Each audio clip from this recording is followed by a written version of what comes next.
It gets easier, Tim. He'll start getting a little older, and he'll get in his own interest, and he won't, he'll just want to do one thing all the time, and you have to make him do other things, stuff like that. Like Thelonious finally leaves me alone. I can lock myself up into a room. All right. So yeah, I'm definitely watching my son, so I'll probably have to take more breaks, but we'll try to play that by ear as we go. So, does anyone need a summary of, of what happened last time? Because it's been about a month since we played. Uh, I guess that would be okay. Yeah. All right. So you guys basically headed off to the mountain. You guys are looking for, the spirits. Is it a dragon? What kind of accord do they have, and with what? There's the celebrations going on back in Pembrooktonshire as you guys are up in the mountains. You guys thought it might be the Sin Eater's hut, but it's turning out to be the O'Shaughnessy's hut. Not really sure who they are or what they're about, but you found out the elven woman that was in the cemetery that is sort of collapsing off the ravine edge is some sort of spirit or ghost or some sort of undead thing. Not sure if she's actually dead now or not since last session, but I guess we'll find out.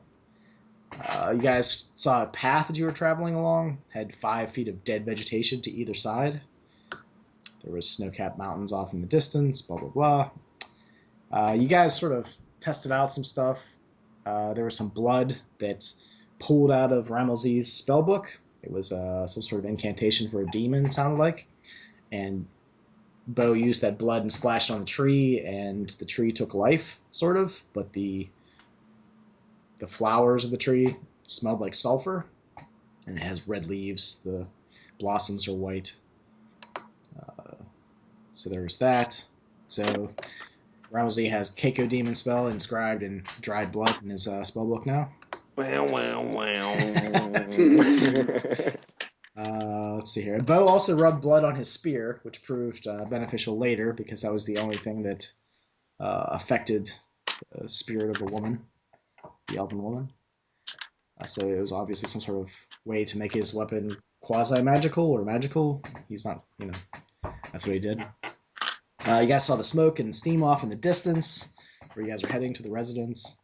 The gypsy amulet around Bo's neck was getting very cold. Sort of a warning, and that proved to be a very good protectional type thing later when he was attacked. There's the loud, metallic, annoying screeching sound that you guys had, and that proved very difficult to talk. You guys had to do a lot of hand gestures and so forth, and a lot of the players kept forgetting that was the case, which was pretty funny. In the actual farm, I guess you would call it, there's a barn, a hedge maze, the main house, a dog kennel that was encased in spider webs, the cemetery that was falling off a cliff, and that was pretty much it. You guys had inspected some of the house, not a lot of it, and then you'd headed downstairs. You basically went down that ladder and had to jump and try to get off the end of the ladder onto the ledge around you. You did some exploring down there. There was the scene with the ghost woman who had the finger roll out of her mouth, and it had the ring on it that said, "I will love you forever." You guys assumed it was her ring. You put the finger onto her body. It attached. The finger stopped moving, and then you lit up her corpse. But before that, the woman attacked you guys with her long black hair, and her hands were inside Temper's body and inside his brain, and was making him twitch violently and hurting you in all manner, shape, or form. So, what else did you guys do? There was a little bit of an underground river that was cold, which you guys fell in a few times. You guys saw some sort of investigator, spelunker, down there below the house, where most of the steam was coming out of this great chasm in the earth. And there was like a dull red glow coming from it, and the mist and steam smelled a little bit of smoke as well. Not really sure what's down there, what's going on, but when you guys inspected this guy who was down there, he had a giant diamond ring, and it had the same inscription, and it looked like a female's ring. You're guessing, oh, wait a minute, maybe this is the ring for the woman. And as you guys are looking at it, Bo said it was worth basically worth a lot of money. And that's when the shade of the woman attacked again, killing Temper, killing in quotes. And you guys fought it for a little while. The bloody spear of Bo stabbed it. The smoky, fiery sword of Temper did horrible, you're guessing damage. I don't know. She dissipated when it hit her because it hit her in her ring finger, and that seemed to have done something to her. You're not sure if she's gone or if she still exists somewhere within the house or the environment below. Let's see here. You guys up at the house, you had like a dining room, and there was one of the chairs that was like black and distorted, and all the other chairs seemed fine. I think you were trying to guess if that was where she sat. I'm not really sure because you couldn't find any names on the chairs. What else is there? You guys had to leave the house a few times to talk to each other. Yeah. There's lots of stuff I wrote down. Right, so it was pretty much a typical Tuesday. And then there was some mix-up as far as was Ramelzi third level or second level? Was he unconscious, dead, or otherwise? Yeah, I'm definitely unconscious. I think I'm exactly at 0. Yeah. In Lamentations, you die or you roll on my table at -3. Yeah. So you were unconscious at the very end there. Yeah. I think you fell in the underground river on the way back, and that's what. Yeah. I think that's what it was, huh? I can't quite remember. I think that's what put you down. You guys have a light spell cast on an apple. That's been your main light source down here below. You guys had made it back. You had carried the body of Temper and probably dragged out Ramelzi's body into the main cavern where you guys had jumped off the end of the ladder. And that's pretty much where we ended up. Tom is no longer with us, so he won't be playing. But Bo is still there. He still has the gypsy amulet and the ring of the woman in his pocket. So I guess I'll be jumping in as him as an NPC. Sounds good. All right. And there's one more thing. Since Temper is basically dead in quotes, he's going to be out for a couple days. I told Carl that he could either play Bo or an NPC that I had whipped up, a previous adventurer from your group that's in the town previous. And he decided to go with one of the NPCs. So the way I'm going to do this is, you probably entered the town, Carl. Mm-hmm. Are you going to play the dwarf or Maha? Yeah. Okay, dwarf. Okay. So Thorvald came into the town. It took him a long time to get there. He was lost in the hills. And you started asking around for your compatriots, and some of the shopkeepers said that they saw you guys heading off towards the hills and the mountains, and that they're probably never coming back again. They're probably dead already. And, you probably being stubborn or so what, whatever, decided to go head off to find them. You probably investigated the area. They probably had pretty easy to follow tracks because they just had traveled there. So I'm going to say you this might be kind of gamey, but you're coming down the ladder as they've probably rested up for a while. I'm guessing maybe do you think you would have rested? Oh, yeah. Okay. I only have 2 hit points, so I'm resting. Okay, probably in that main area. Yeah, Temper would have rested. Yeah. I'm going to say that you guys probably heal up about, let's see here, let me roll the dice. 5 hit points in the night. Okay. So you guys have made like a rough camp with this red, the red glow of the chasm. The light of the apple would have gone out eventually. So you just have the red glow, and nothing bothers you. Even those snake-like things on the edge of the chasm don't bother you. But I'm gonna actually try to put my son down for a nap. He's actually laying on the floor right now. How about you guys have a nice character moment here? So Thorvald will be coming down the ladder. You can even story game him jumping off the ladder if you want. That's fine. Just he gets down to where they are. But have a good moment of introducing yourselves, like you've woken up after camping out in the chasm for the night. Ramalzi will now be conscious. Okay, nice. So I'll be right back, guys. All right. Okay. Oh, what happened? Well, I feel a lot better. You took quite the hit. However, The apparition is gone.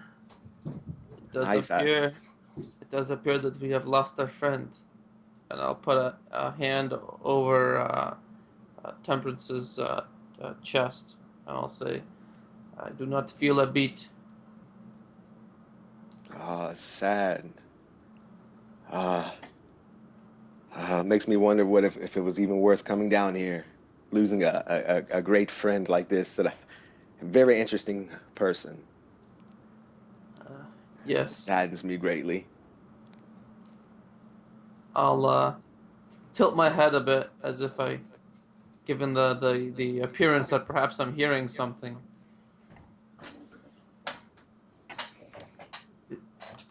Did you hear that? Yes, I've heard that. I hear that. What is that? I think Something coming, maybe? that's what I think. I'll put my hand on my sword, but I won't draw it yet, as I look in the direction of the noise. You guys see a dwarf come in your direction. Ah, welcome to the party. Hi, fellas. And I have to remind you guys again that you can't talk. Oh shit! We didn't have a whole conversation. We signed everything. We're writing on the ground. But just to jump in here, you guys do. He's one of your adventurers that you've met and dealt with in the past from the other town. So I'm just pointing at my ears and shrugging. Yeah, What is this? kind of looking dazed. I guess I'm covering my ears a little bit because I'm starting to get a little delirious or affected by this sound, not being able to talk, messing with my abilities to kind of comprehend things, I think, here. This dwarf gets closer and points at Temper's body and then makes the international symbol for, did you loot his pockets? I didn't even, well, I'd say I shrugged, didn't think of it inside myself, give that expression, I guess. I'll Kind of, gesture to the body. Go ahead. Yeah, I'll gesture to the body and be my guest kind of way. this is where Bo will fold his arms and stand over Temper's body. I'll stand back. And Bo shakes his head from left to right.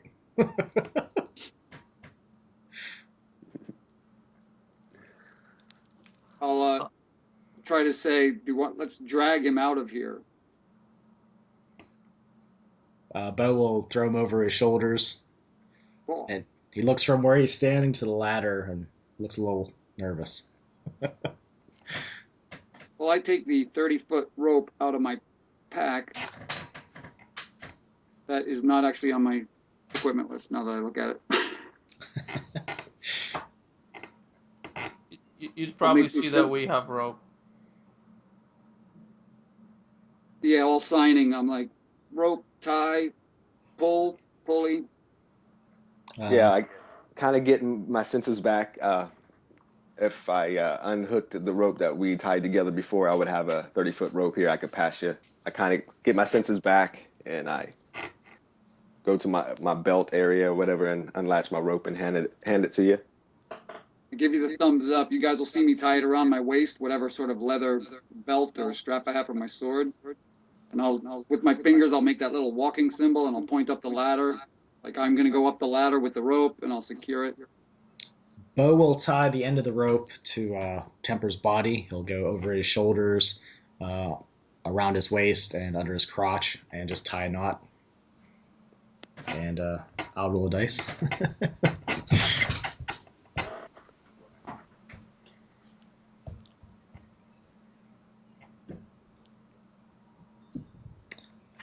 All right, so he seems like he's tied off. What do you guys do? I'll start climbing up the ladder. All right, once you roll No, on. I have to make some sort of a leap to get back to it. Yeah, okay, I thought you were still on the ladder. Yeah, I would. Yeah, I'm trying to picture this in my head. Yeah, so you're tied to one end of the rope. Temper's tied to the other end of the rope, and you're going to basically leap back onto the ladder. Yeah. I'm not sure how close we were to that. That's why I was saying we should drag the body back to the ladder. I'm not sure how. Yeah, you guys are as close as possible with Temper to the ladder. Okay. It's about a 5 or 10 feet jump to get to the ladder. I'd say about closer to 5 or 6. So you can roll. I'll let you guys roll under strength or dex, whichever is. I'll gather some slack of the rope in my hand before I jump, so I don't get halfway across and go yoink. Okay. So the strength check is D20 under strength. Yeah. Mm-hmm. Yeah, or dex, whichever's higher, whichever you want to go. Strength is 15. I rolled a 5. Okay. So Thorvald has no problem jumping back to the ladder, and you start climbing up. Does anybody else jump over on the ladder while this is happening? I'm just gonna watch. Okay. Bo will set Temper's body on the edge of the cliff, and then he's gonna make a jump. Let's see what he gets. All right, he actually rolled a 3. So Bo jumps over without any problem, and he'll sort of like put his arm underneath some of the rope or hold onto the rope, and he'll help as well.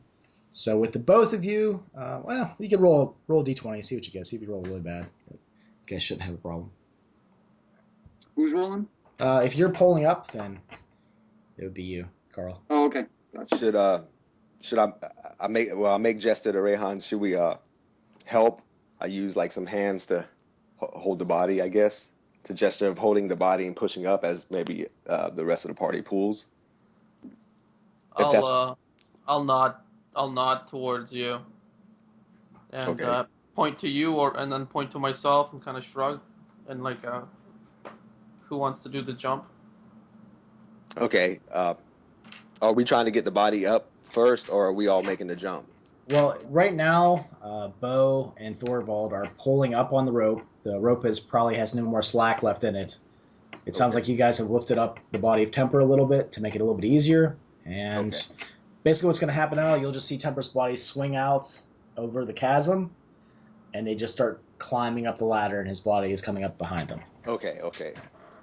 Yeah, I'll go ahead and make the roll then to proceed up the ladder. Okay. Under dex or strength, whichever's higher. 3 under 13. Okay. So Ramelzi jumps. He's just fine. And that leaves Rehan left. I'll jump next, and I rolled an 8 under 15 for dex. Okay. So nobody falls to the death in the chasm. That's good. So you guys will climb up, and if you remember right, that comes up to a trapdoor in the floor of one of the rooms off the main hallway in the house. So it doesn't take too much effort to get Temper's body up there, and you guys are all in that room, and the hallway is right next to the door. So we can just kind of barely shout to each other now, right? Now you can't hear each other at all. Okay. Same as before. You have to get outside of the house to talk to each other. I gesture like outside of the room. Yeah, and I catch that, and I follow if that's the path. Okay, Bo and I will carry the body out. Yep, sounds good. I'll just lead the way outside until we can hear each other. All right. Yep, and you get pretty far away. Do you guys want to go closer to? I guess it doesn't really matter. I kind of gesture like if we're getting to the point where we can slowly hear each other before we actually go to our final stopping spot here. I'll say make use of the graves, perhaps. I'll nod. So you guys can start to talk. Bo will look at you kind of confused. What do you mean, graves?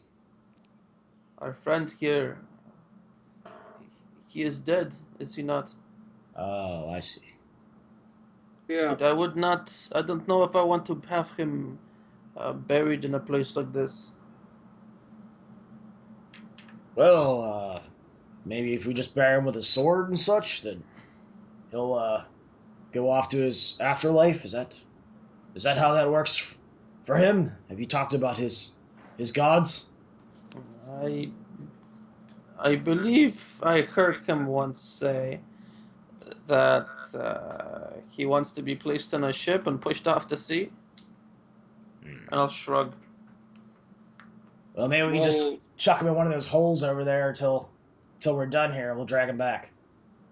That might be a good idea, because we're missing 2 things. 1, a ship. 2, a sea. I'll nod. And I remember there was a barn here, right? Yes, there's a... Was there like a second level component to it, where maybe they would stack hay or something like that? Yeah, I would think so. So I'll mention that. Perhaps we should put his body inside the barn in the second level. That way, animals would not be able to get to it. Sounds good to me. Throw him up where the hay is. Yeah, I can go along with that. I just say death chooses its own process, and kind of shrug my shoulders, neither for or against the idea. So, Bo will just throw Temper up on his shoulders and start to deposit him up where the hay is. And as he's doing that, I'll look to the others and I'll say, what now? Do we continue? I don't know what came before, but you sure left an easy trail to follow. It's not hard in a place like this. We aimed to investigate the source of all this talk of spirits and dragons. Yeah, well, I stopped at the tavern in town, managed to catch up in a little small talk with the locals. They were telling me about all sorts of crazy stuff happening, about a knight going to jail, some sort of tentacles coming out of an outhouse, some sort of guy eating body parts off a spire. I said, oh, yeah, those are the guys I'm looking for. Which way did they go? And then they pointed you out, and I followed you up here. What brings you interest to us? I am a former party member of yours, according to my background. Oh, okay. Yes, we left you in the village. Right. 2 nights over. Yeah. Okay, I had a rough one. We didn't get to know each other quite very well. Yes. You may not remember me. My beard was longer then. I've had a rough awakening as of late, my friend. It hasn't been easy to withhold information. But, you'll have to tell me. You'll have to tell me all about it.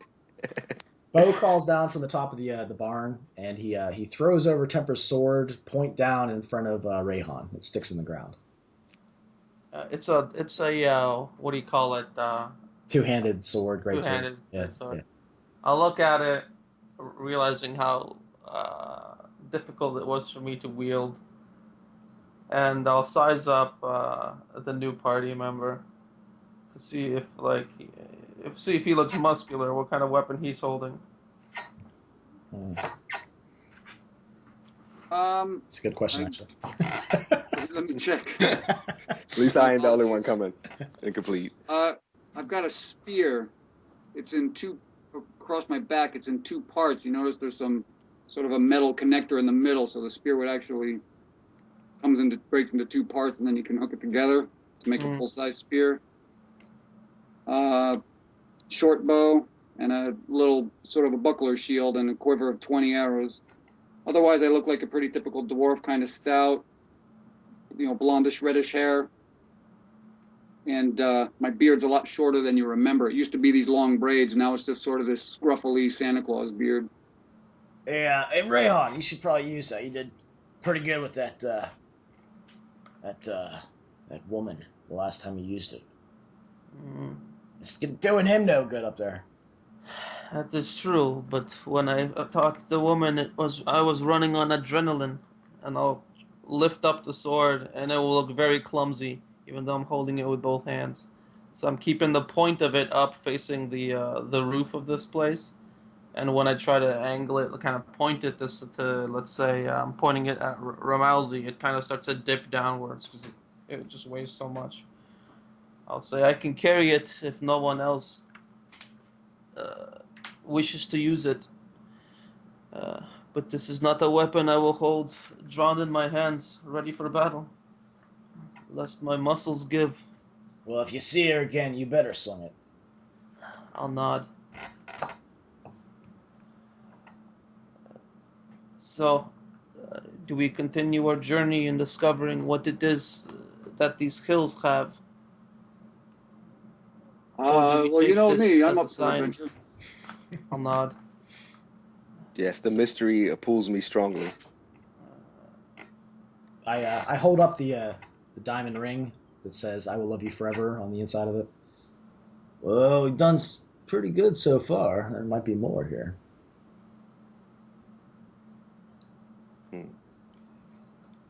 Hold on. Out of character, we put the woman's ring back on the corpse, right? See, that's the thing.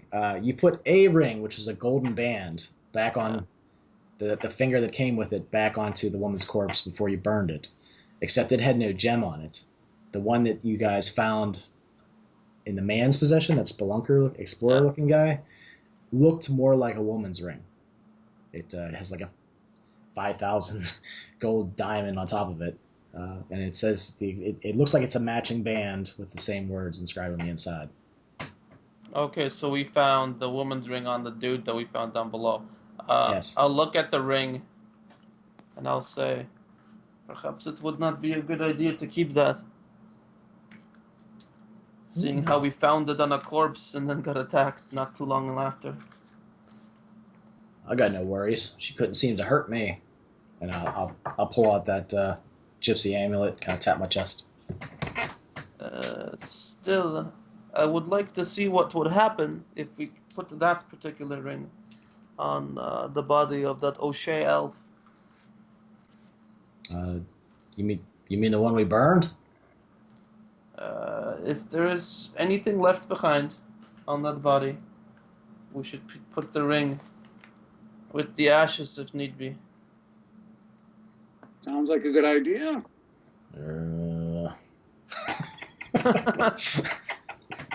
But sort of looks at the ring and he's like kind of looking around at you guys. Yeah, I'm not fond of keeping things that I don't know their extent to their powers yet. I do not wish to hold on to it or keep it close to me.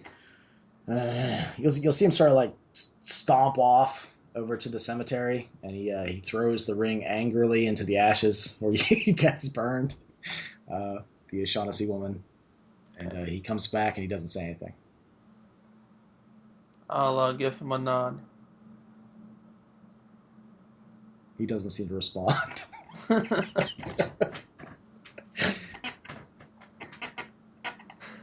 Does anybody want to catch me up on what's been going on?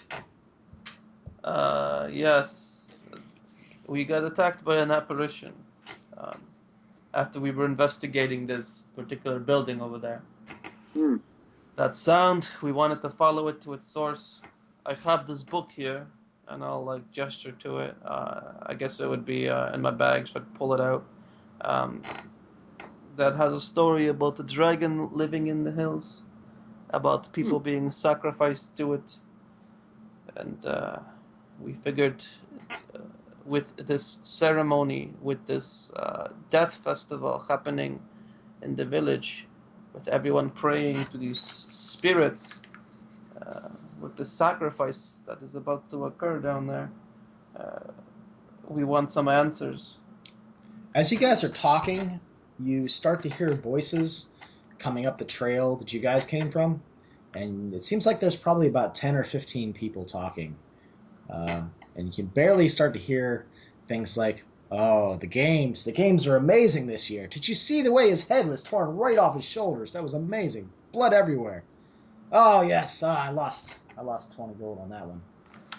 And you start to hear just people coming towards you guys. Do you want to try to get between them and the place? Do you want to hide? Do you want to attack them? What do you guys want to do? Yeah, it sounds like some villagers coming up. Yeah, I would like to hide. I suggest hiding. All right, run. All right, I'll hide. Seeing how I'm good at hiding, I'll hide. Just to see where what they do, where they go. So everyone except for Rayhan, how well do you hide? I mean, if you hide behind a building, they're not going to be able to see you. But if you're like around the edge trying to see things, then they might see you. Yeah, I was thinking about trying to climb a tree, actually. Climb a tree. Okay. Yeah, I could either, cast a spell to do that to make it easy, or I have it, or I guess I don't know well, roll under climbing. That's right. Yeah. Well, I think the climbing skill is a thief skill. Yeah. Okay. So it would just be under strength or dex. Okay. And the thief skill is kind of like you could be able to climb like sheer surfaces and things like that as well. Yeah. I think it gives me the same number anyway in it. I think. Okay. Here we go. So there. Yeah, 7 under 13. Okay. All right. So Ramelzi climbs a tree, hides behind the leaves. What does Thorvald do? To have it. Okay. I'll dive into an empty grave. Nice. Okay. Being a dwarf, I want to go as low as possible. Okay. Well, this is interesting because I think the only open grave is the woman's grave. I'm in there. Dun dun dun. You got woman ashes all over you. You got elven ashes in your beard. Okay, and Rayhan, you said. Now I'm guessing you're probably gonna hide somewhere where you can get a good vantage point. Yeah, I'm gonna kind of like, I guess, stealth close enough, but to remain hidden and kind of stalk them as they're walking. Okay. You probably need to make me a. Well, let's see here. I get decent stealth, but Yeah, I'll leave it up to you. I'll make you roll if you get really close to them. I won't make you roll if you kind of stay back. So, okay. Well, I rolled a 3, and I have stealth of 3. okay, that's fine. All right, so you get pretty close to them, somewhere you think you'll be able to hear them. They seem like they're going over towards the cemetery, over towards the cliff in particular, it seems like. You'll see about 15 or 20 townsfolk. It looks like there's probably like 16 as they get closer. But there's a blonde woman in the middle of them who's completely stripped naked. It seems like she has marks on her body. They're in red. I don't know. It could be blood, but it kind of looks like it's paint. Ramelzi probably thinks there's some sort of... they have something to do with a dragon. Like there's a lot of dragon-type symbols in the mix. Yeah, I automatically suspect in my mind some type of sacrifice.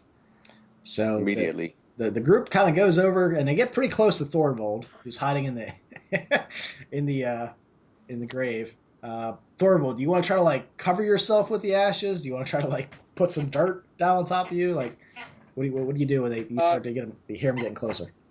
No, I'm just going to kind of stay low. So I'm not really hiding with any expertise or anything. I'm just trying to stay out of sight. Okay, I'll if possible. Roll some dice here, see if anybody. All right, they all seem pretty preoccupied with what they're doing. The group it seems like they're still talking about the games a little bit, and the spirits will be pleased.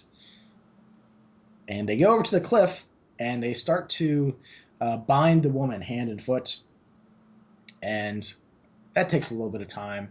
Well, I'll jump out when they start doing that. Like, oh, whoa. The townsfolk will sort of turn around, kind of shocked. Where did you come from? Oh, I was here for the games. I just didn't want to miss a cool event like this. The games are down at town. You shouldn't be here. Oh, well, I was looking for the privy and kind of wandered off and got lost, and here I am. I'm surprised you're still alive, actually. Really? Why is that? The spirits of the mountains do not take kindly to outsiders. Oh, I didn't see any spirits. Maybe they've moved on to some other bigger mountain. Don't speak such blasphemy. Oh, my apologies. Carry on, though. What's this event called?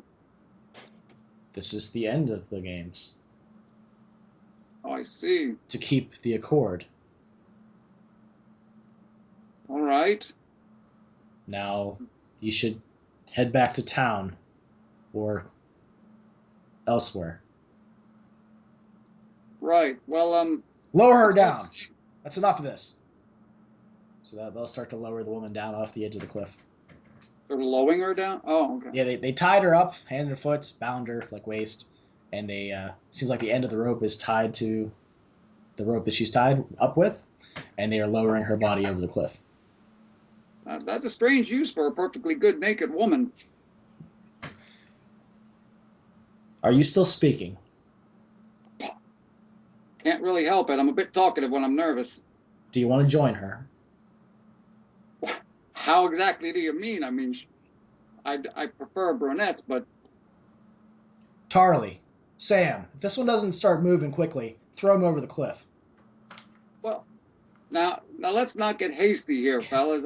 You see two big strapping farm boys start to like crack their knuckles and stretch their arms a little bit, roll their shoulders, and I'll sort of like start walking towards your direction. Okay. I'll come out of my, I guess, hiding position at this point. Yeah, I figured I was going to do the same. And I'll have my short bow kind of in my hands and an arrow already ready. You notice that they don't have any weapons. Yeah. Oh, now look what you went and did. There's more of you. And one over there, too. What is this? Don't pick a fight you cannot win. Are you picking a fight with the spirits? Because you are interrupting the sacrifice. What happens to that woman once she is lowered fully? It is up to the spirits to decide. Maybe we just have interest in what you're doing, and we pose no threat. If you could just explain the process. It's simple. A woman every 10 years, and peace and prosperity will come to the town. No bandits. No outsiders like yourself to ruin our affairs. Like I said, I'm surprised you're still alive. We have our ways. We have communication with things ourselves, unknown to the average person. Lower your weapon now. I have no weapon. I'll lower my weapon. And he just sort of like stares at you, and he'll look back to the guys that are lowering the rope. Kind of glance over at Rommel, Z, and Rayhan, like, so what are we gonna do? I look to the leader of this group here, whatever, the one that's basically talking for everybody, and say, how are you going to recycle this woman's life and feed your spirit? What being is going to devour her? Or are you just going to lay her on the side of the cliff? The spirits themselves. We do not stay around to watch. That is also blasphemy. I'll make my way towards where the woman is being lowered. You'll see the two farm boys sort of get between you and the group. They sort of move over a little bit. I say real quick, do you not have curiosity of your own belief well enough to stay and watch what happens to the persons or people that you choosing to give their life away to the spirit? So you are suggesting that curiosity would ruin the Accord and our town and our way of life. Is that what you're suggesting? No, I say it's just I could not help myself if I was in your position to know what I am doing before I do it. You there. That is all. He points at Rayhan, who's moving closer. Stop. What do you think you're doing? You are not going to interrupt this. I am the mayor of Pembrooktonshire. This is how things are done here. He has returned? The mayor. You guys haven't actually talked to the mayor yet. Yeah, I remember we haven't talked to him. Okay. You're thinking of the constable. Yeah.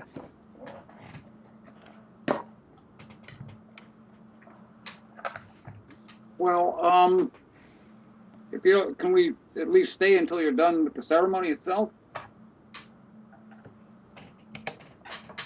Why? I'll glance to Ramalzi and I'll just. You don't wear that sword out in the open, and you always have it in your backpack. Nah, I keep it shielded. Okay. Oh, you're talking in character. No, yeah. I keep it hidden. No, I was just out of character asking if the sword would be visible to me if I turn around and look at you. I would have to open my bag. Yeah. So I'll gesture. I'll just like openly say over to Ramalzi. I'll say, see to the light of the blade. I get you right away since we've had experience with that, and open my bag. I guess I have to. From what I remember, I have to actually grasp the sword Yeah, so do you reach for it to in work. and Yeah, grab and the... grasp it. I don't pull it all the way out my bag though, just enough so I can see the blade as I touch it, I Okay. guess. All right. If you don't pull it all the way out of your bag, the blade will stick out the side of your bag. Oh wow, okay. It'll rip through. Well, so be it. Um, does any effect as far as its thing, its ability? The light of the blade, from what you remember, only shows up when a son of that creature is present, Okay. and you also feel the loving presence of your mother. Yeah. When that happens. With a little gasp in my throat, but getting better at controlling my emotions, I say, this is not of use here, Rayhan. Put it And back into my bag. I'll nod and I'll be a little more at ease. But still, I'll look past the two that are blocking me. so Rayhan, you would have saw the blade sticking out the side of his bag. So, Okay. like it literally tore through the side of his bag. So, Oh, okay. And for Thorvald, who hasn't experienced this yet, you get this overwhelming sense of otherness, of peace, of joy, and at the same time, three of the men standing at the edge of the cliff sort of hold on to their heads. It looks like they have a headache all of a sudden. The mayor is one of them. I guess by noticing this all in the same moment, I kind of think to myself, this might be a good way to distract. If I sum to myself, this might have an emotional effect on other beings besides Rayhan and myself. So I try to toy with it a little bit. I pull it a little further out, just to not trying to use it threateningly at all. Even though they'll probably respond that way, but I just trying to distract them from what they're doing, make them, and see what effects happen emotionally and mentally with them. What sorcery is this? The mayor just he's having a hard time even standing. It looks at this point. The two farm boys who are looking very menacingly and menacing and very, I don't know, threatening, now have backed away. They look scared. I'll go through the crevice they've left to see if I can see that woman being lowered. Yeah, well, right now she's just being held probably about 15 feet down the cliff. Perfect. So I'll shout down to her. Do you agree to this? Do you agree to being sacrificed, woman? Of course. Why wouldn't I? The spirits will be my husband, and I will be their wife. I'll turn away from her. I'll glance to the others. Be like, well. Once again. One life they probably for the heard many. it too, I'd imagine. Yeah. They probably heard her reply. Yeah. Since we're shouting to each other here. Okay. Yeah, I do not want to stand in the way of someone's free choice, though I do not know how free it really is. Rayhan, when you guys you're basically on the edge of the cliff, you'll actually see great plumes of fire and smoke emit from the cave entrance down below. I'll widen my eyes. Not just the steam. This is additional to that. Black. I'll widen my eyes and I'll say, "There's fire. Come and look." I'll run over and look.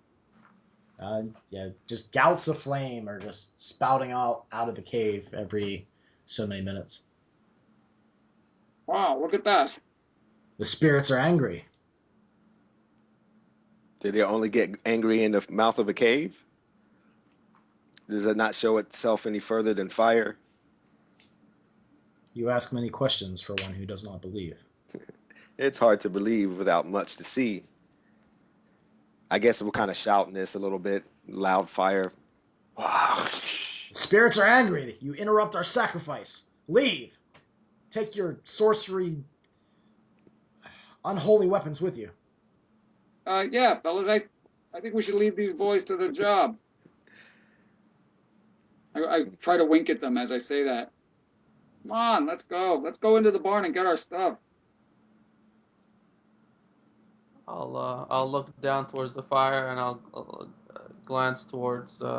Shit, I don't want to keep calling you the dwarf. What's your dwarf's name again? I guess you would call me. You guys would call me Strom. Strom, okay. Strom. I'll glance towards Strom, and I'll see if he wants, if he's like starting to lead away, and I'll follow if he is. But if he's just like, saying it jokingly for us to stay, I I'll start stay walking over. toward the barn.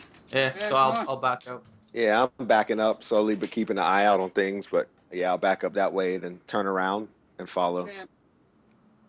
They got a job to do. They're trying to save their village. We don't want to interfere with that. I wouldn't want that on my conscience. But, Eh. it is close to what we're looking for, though. This is the closest to the evidence of some type of spirit of the hills that we've gotten.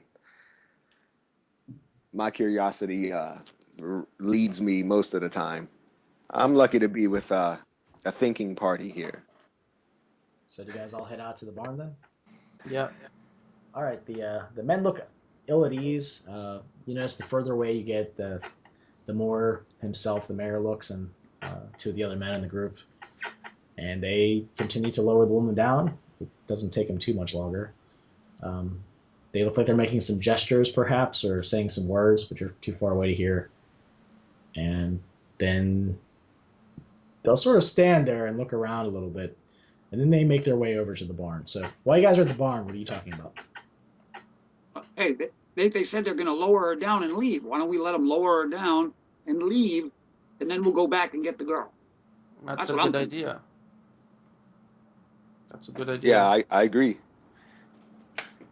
All right, so I'll run over to the side of the barn and try to peer through two of the wooden slats to see what those men are doing. It looks like they're coming over to the barn now after you guys talk for a little bit. Oh, they're coming this way. Let's make like we're heading down the mountain, and we'll just hide in the bushes somewhere along the way. All right. So Yeah, I'll just walk out of the barn like, all right, let's go, guys. You'll see the members of the town and the mayor will just sort of like give you sort of like evil eye glances, and they watch you leave. So long, fellas. As for leaving, I say, I hope they do not find Temperance up there. Yeah, I was thinking about that. Oh yeah. How well did you hide him? He is on the second floor, hopefully covered in hay. And Bo sort of shrugs. Yeah, he's up there. He'll be all right. He's dead. Who cares? All right, yeah. So here we go, leaving the mountain. All right, so you guys just totally hamming it up. So you guys head down the mountain, and are you trying to be quick about it so you outpace them, or are you just trying to mosey on down? Yeah, we want to get out of sight, I suppose, and have them pass us by, and then when they do, double back.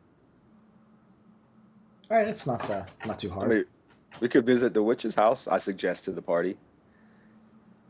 Oh, is that hut I saw on my way up here? Yeah, it's a quick way to hide, maybe. Yeah, good idea. Good thinking. All right, if you guys want to, you can head back to the witch's house. It's a little bit longer of a trail. Okay. Take longer to get there. I'll glance behind me once we were like a good 3 minutes of a walk in, just to see if I see those guys. You don't.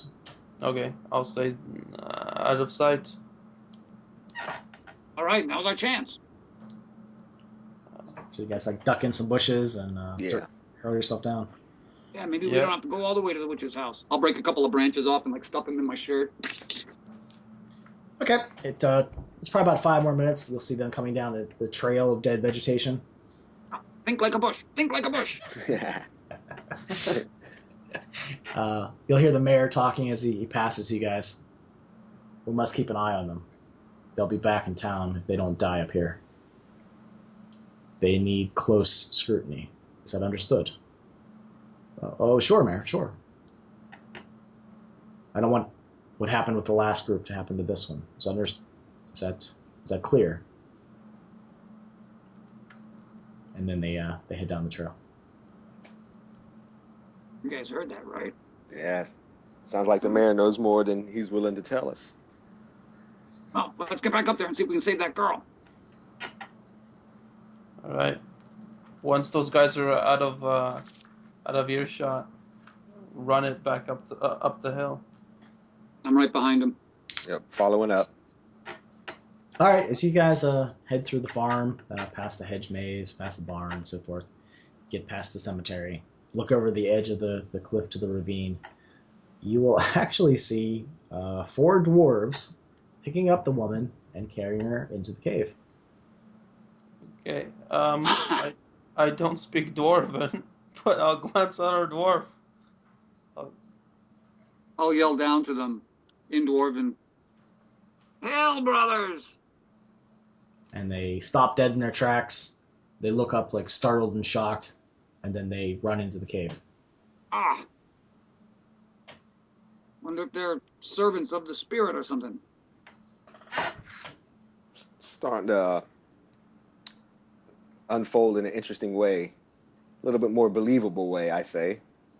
I agree. That didn't look like a dragon. Look like the masters of our earth. What do we do? Let's scale down there. Good thinking. So you want to try to go for it again, Rehan? Yeah, I didn't last time. And you do remember there's handholds dug out of the cliff itself. But you guys talked about before, if you use rope as well, you think it would be a pretty easy climb. Okay, let's do it. Is the rope they used to lower the woman still here? Or did they take it? Actually, they probably just dropped the rope after she could touch the ground below. So. Well, I won't use the rope. I'll just start climbing. Okay. I'll climb down next then. Let's see here. Why don't you guys roll me a d6, and since you have the handholds and the rope, just don't roll a 6. Okay. Thank God. I rolled a 5. Okay. There's a few times when you get a little scared, slip a little bit. The specialist fucks up climbing. So that goes for all of us? Yeah. Because the rope and the handholds, it's there's enough there. I rolled a 7. No, I rolled a 1. It's like, real quick, like I'm always considering if should I use a spell or do a skill because they both have equal I guess consequences. So that's been pretty interesting. I've been holding back lately on certain things too. Okay, then you're fine. Everyone climbs down. No one falls to their death. You see the spot where the woman was. You look inside the cave itself, and there's just a tunnel heading back into the rock, but it's dark. How loud is it here? It's actually, let's see here. It's not as loud as you expected it to be. It seems pretty quiet actually. It's mostly just the steam that comes out, so you can still talk. So, what do you think? I mean, maybe there really is some kind of a deal going on. Sacrifice a woman for 10 years of peace and tranquility? I mean, who are we to mess with that, huh? There's always deception behind magic, in my experience, and this is nothing but the same. I believe there's definitely a deal going on. Both parties are benefiting from this behavior. Well, you fellas have been here longer than me, so I've got your back. Whatever you decide you want to do. Okay. Okay. As you guys are talking, I need to look at the saving throws. Yeah, I was going to kind of ask, what are we looking at? Like how what the cave entrance looks like. A dark cave entrance. It's been a while since I made you guys roll saves. Saving throws. All right, I need everyone to make a saving throw versus breath weapon. Whoa! Yeah, that's what I was thinking. Just thinking all that fire spewing out and soot and let's see. So you want to roll that number or above on a d20? Or above? Yeah. Ooh, this is gonna be a task. Did not make it. I rocked it. I got a 20 on my roll. Okay, that's Whoa! Like a boss. I rolled a 7. Failed. Yeah, that's my worst save stat for breath weapons. All right. So as you guys are talking on this little ledge, staring into the dark cavern, a horribly warm and hot gaseous ball of flame comes flying out at you. Yeah, that's a good. Tim's laughing immediately. You know what? Maybe let's do this. Let's roll initiative. I'll let you guys get a little second chance here. I'm gonna roll a d6. You guys roll a d6. If you guys win, I'll let you try to avoid it. Who wants to roll? Who wants to have the fate of two party members in their hand? I guess probably all three of them. I'm the new guy, so I'll leave it up to you. I'll roll. It doesn't matter if y'all have faith or not. Do it, man. Do it. All right. It's all on you. So what was I supposed to do? You're rolling a d6. Okay, it's a 3.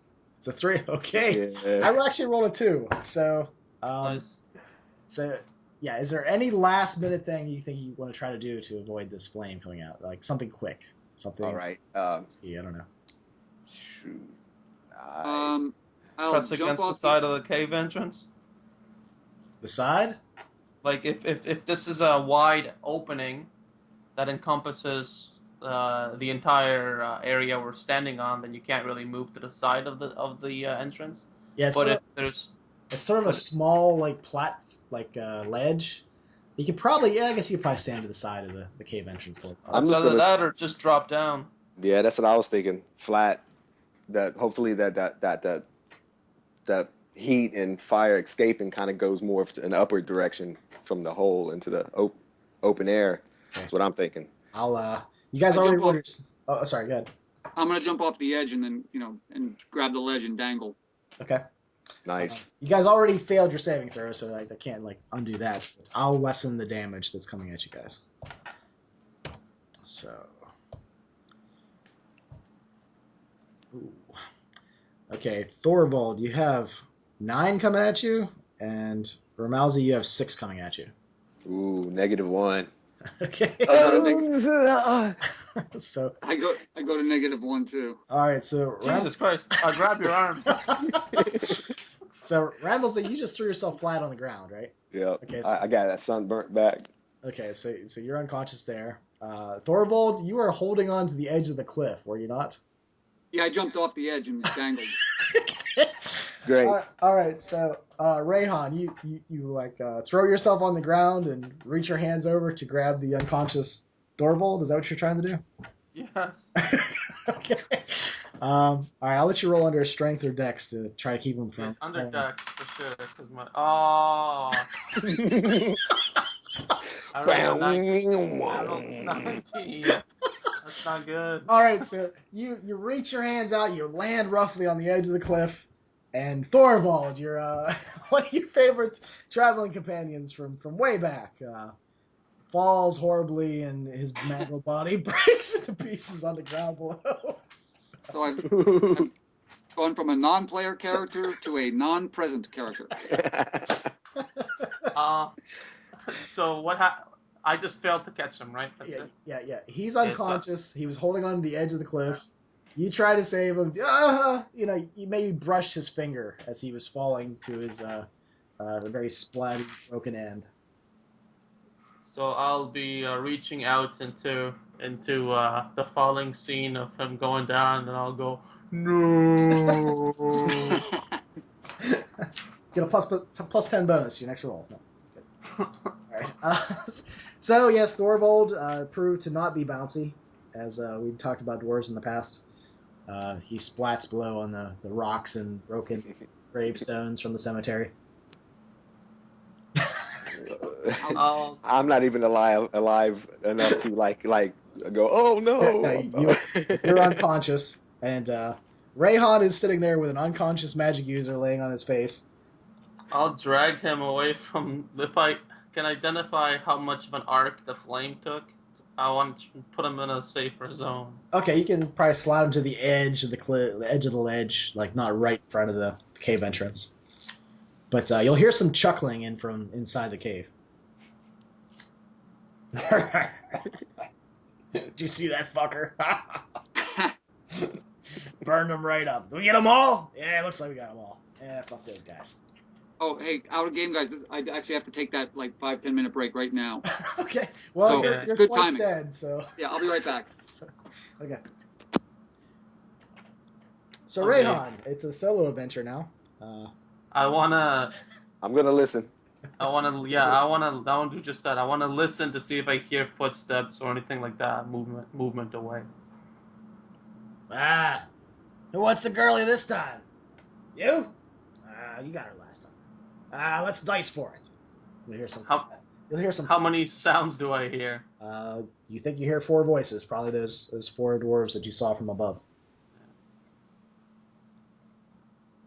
Snake Eyes! Fuck! Alright, she's yours. And then you'll hear some footsteps off into the cavern. Alright. Being a naturally curious sort, I'll glance at my friend Ramalzi, make sure that he's pressed against the cave entrance, kind of, so that someone looking out won't be able to see him. He's breathing shallowly, but he's breathing. Okay, I'll look up and try to ascertain how realistic it would be for me to carry him back up there. You think that you could probably climb up yourself? Yeah. Climbing with him on your back would probably be very tough. There is still the rope there. Yeah. So you guys climb down. You think you could probably tie him to it maybe and pull him up, but that's probably the only thing that's coming to your mind at the moment. You kind of want to deal with these dwarves because they don't expect it now. I'll go into the entrance stealthily. Okay, why don't you roll your stealth then? Okay. 2 again, so that succeeds. Okay. It's dark in there, so you're having a really hard time trying to see anything.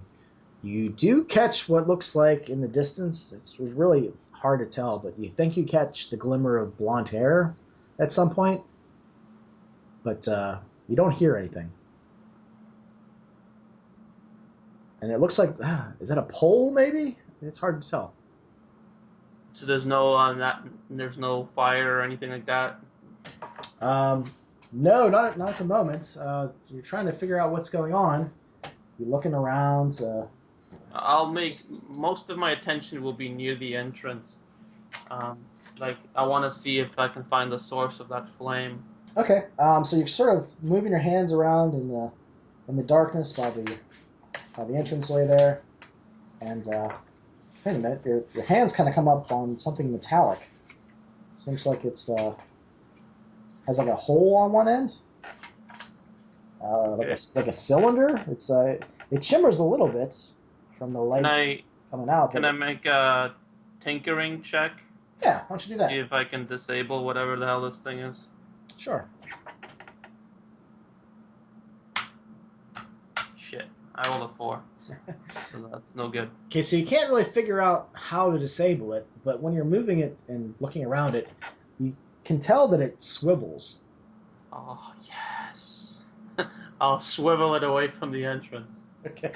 All right, it looks like it's pointed into the entrance, or into the cave itself.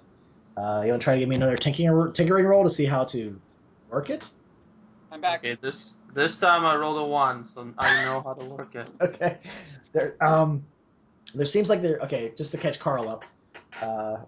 Ramalzi is unconscious. Rayhan has stealthily snuck into the cave. It's dark. He can't really see. He found this metallic-looking thing, like a cylinder. He's now spun it around and aimed it into the cavern. And he has now figured out how he can use it. He thinks this is the source of the flame. So do you want to use it? If I know how to use it, I'll aim it away from where I saw the blonde spot. And I will, I'll turn it on. All right, so the pitch black is, it basically just goes away, and it's just this bright ball of flame goes flying into the cavern. You aimed it so you wouldn't hit the woman. Yeah. What you see as the ball and just the spout of flame goes in, you totally hit the 3 dwarves that were walking away. You hear and screams, and 3 fingers running and smashing off the sides of the cavern. You see as the light of the flames illuminates the cavern that There is a pole set up in the center. It looks like the woman is now asleep. You're not really sure why or how. There was a dwarf that was undressing himself. It looks like you haven't caught him on fire, but he's naked and he has a dagger in his left hand, and he just turns towards you, and he's looking back at the way he was probably going to try to escape, which is now covered in flames and oil and burning dwarves. He's looking at his clothes that are right beside him. He looks at the dagger, and then he looks up at you, and he looks like he has a moment of indecision. He doesn't really know what to do. So if I aim this contraption at him and shoot him, will I also get the woman? Yeah, he's standing right beside the woman. Yeah, I'll look to the dwarf, and in the only language I know, I'll say, "Run, run."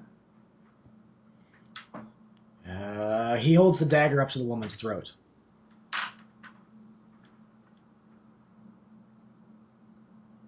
Does this thing swivel upwards?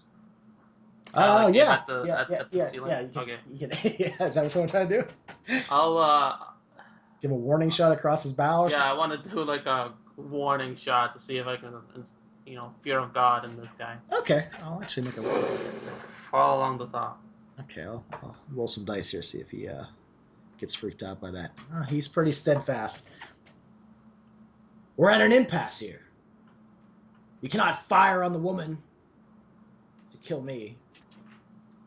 I have done much worse before. Okay, he looks a little nervous at that. And he looks at the woman. The only reason I might keep you alive would be to ask you questions. But I'm enjoying the feel of this contraption in my arms. If you let go of her, I won't use it on you. And what are you? How are you dressed, right on? Because he's trying to decide what your character is like. How are you dressed? I'm dressed in baggy pants, kind of leathery, kind of tight torso kind of armor, and he would definitely see that great sword on my back, a rapier. I look skinny, but formidable, I guess. Yeah. And I got blonde. I think I have brownish hair, and dark skin complexion. So definitely not from anywhere near this region. Okay, you look like you're probably someone not to mess with. And you just said that you've done worse in your past, so he seems like he falls for your bluff. If it is a bluff, I don't know. It's a bluff. I'm a religious man. Well, he doesn't know that. So he holds up his hands. He throws the dagger down into the dirt about 10 feet away from him. Yield. I yield. Good. Now I'll adjust the machine to the left a bit so that he can walk away from her. So you want him to walk back towards the way where the dwarves are on fire? Is that? Yeah. You're pointing, I guess. Yeah. He'll just sort of like back up, kind of walk sideways back there slowly. How many more of you are there? Many. How far deeper into the system? Deep. Who's your leader? Is there a dragon in there? Spirits? There are no spirits. The dragon is no more. We are the spirits. What is your purpose here?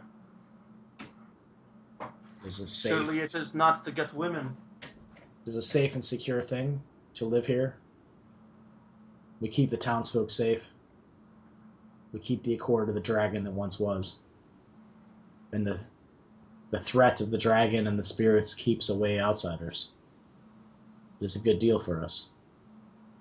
It is a good deal for the town. I'll do like a quick glance around this room, and I'll say, do you have anything here that protects you from fire? He shakes his head. Potions, solvents.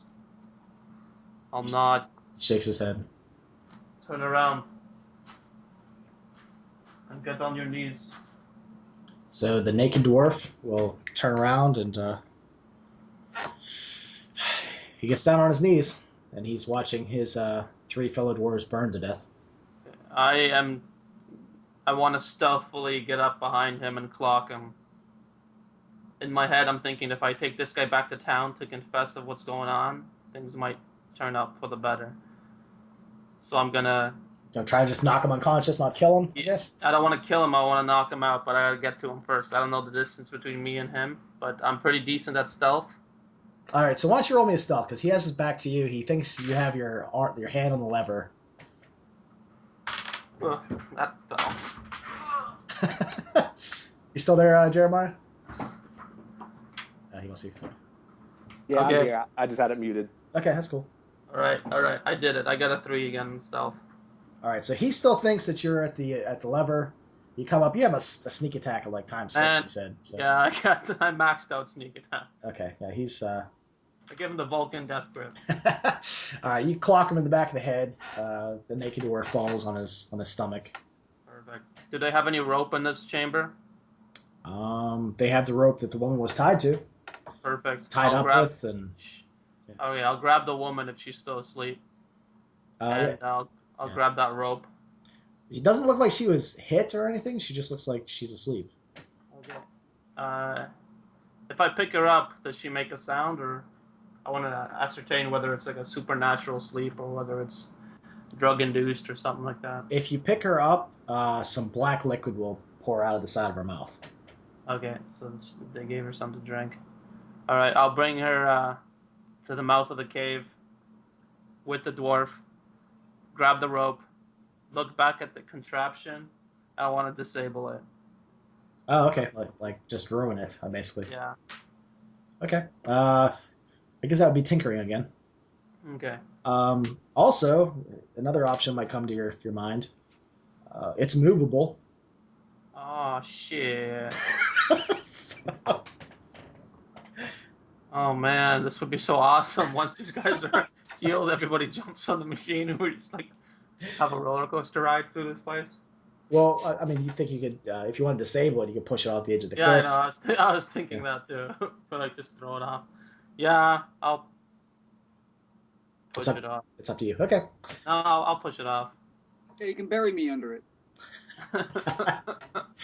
So you push off the contraption, and it explodes in a big fireball at the very base of the ravine, torching the body of Thorvald. I wasn't dead! Last minute, I see him climbing back up and then hits him on the climb. Right in the face. Okay, so now I have this tricky thing where I'm going to try to get 3 people up from this ledge, one at a time, using rope. That's funny. Quite the workout. So that's what you're going to try to do? Try to get them all up there? There's no other way, because he said that there's a bunch of dwarves down there. I don't want to mess with that, so I'm going to try to save these guys. I'll start with my with Ramalzi. Another thing that might come to your mind is that you haven't looked around really. Inside the cave? Inside the cave, yeah. The dwarves. I guess if they're on fire, they make natural light for me. Yeah, there's yeah, some dwarf torches. And yeah. I'll go. Now that all these guys are out, I'll tie the dwarf so he doesn't wake up and murder my friends. And then I'll go in. Okay. Look around. The first thing that probably is evident is that the dwarf that was not on fire, that does not have his stuff on fire, there's a pile of his stuff in there. Oh, excellent. I'll rummage through it. He looks like he has a hand axe that's spectacularly carved and worked. Has like a ruby for the pommel. You also see several vials. It looks like there's like 3 or 4 black liquid, and there's 2 or 3 of what looks like bluish green liquid. That's it, 3.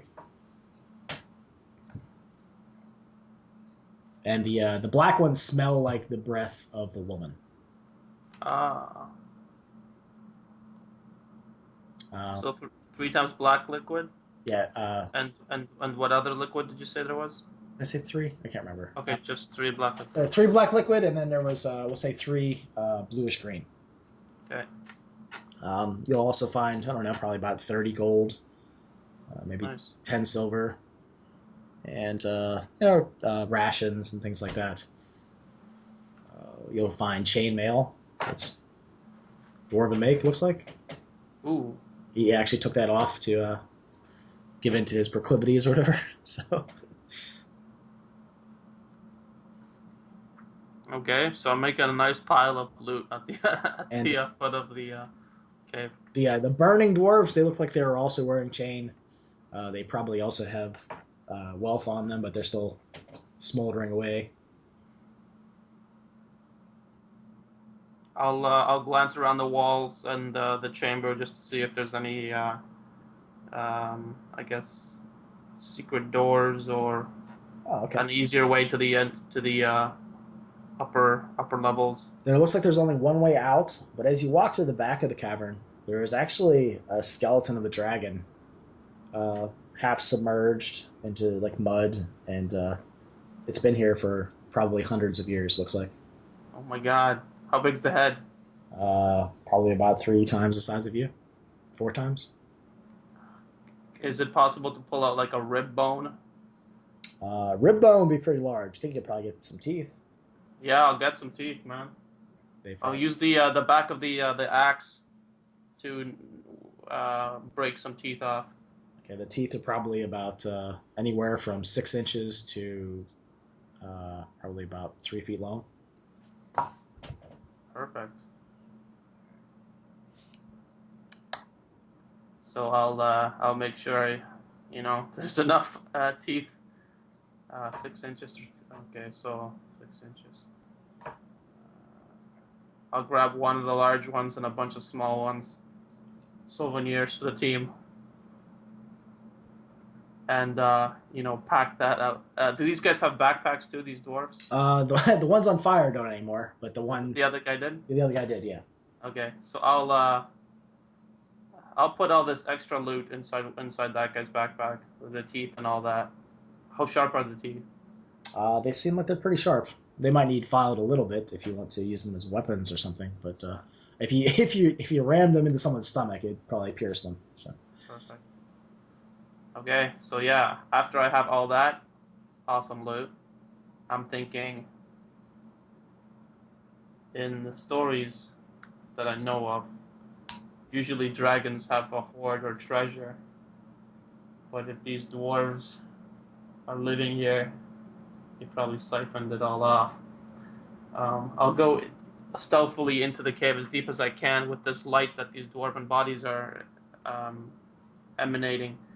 My main goal would be just to see if there's an easier way to find the an easier way up. You'll see a locked gate, like black iron bars. That's preventing me from going further? Yeah, it covers up the entrance there. Yeah, it's basically, there's one way in, and it seems like it's locked. Okay. So ascertaining that there's nothing else that could possibly be done in this area, give it a quick glance through again. If there are any books or any like journals or anything like that these dwarves might have been writing in, of course I would take that. Just like any extra evidence that the dwarves live here. No, just the only stuff that looks like it's salvageable, unless you wait for the flames to die down. It's just what you got out of that one pile of the dwarf stuff. Okay, I'll wait till the flames die down. I mean, how long could it take? They're bodies, right? Bodies usually don't. I guess this thing would have like some kind of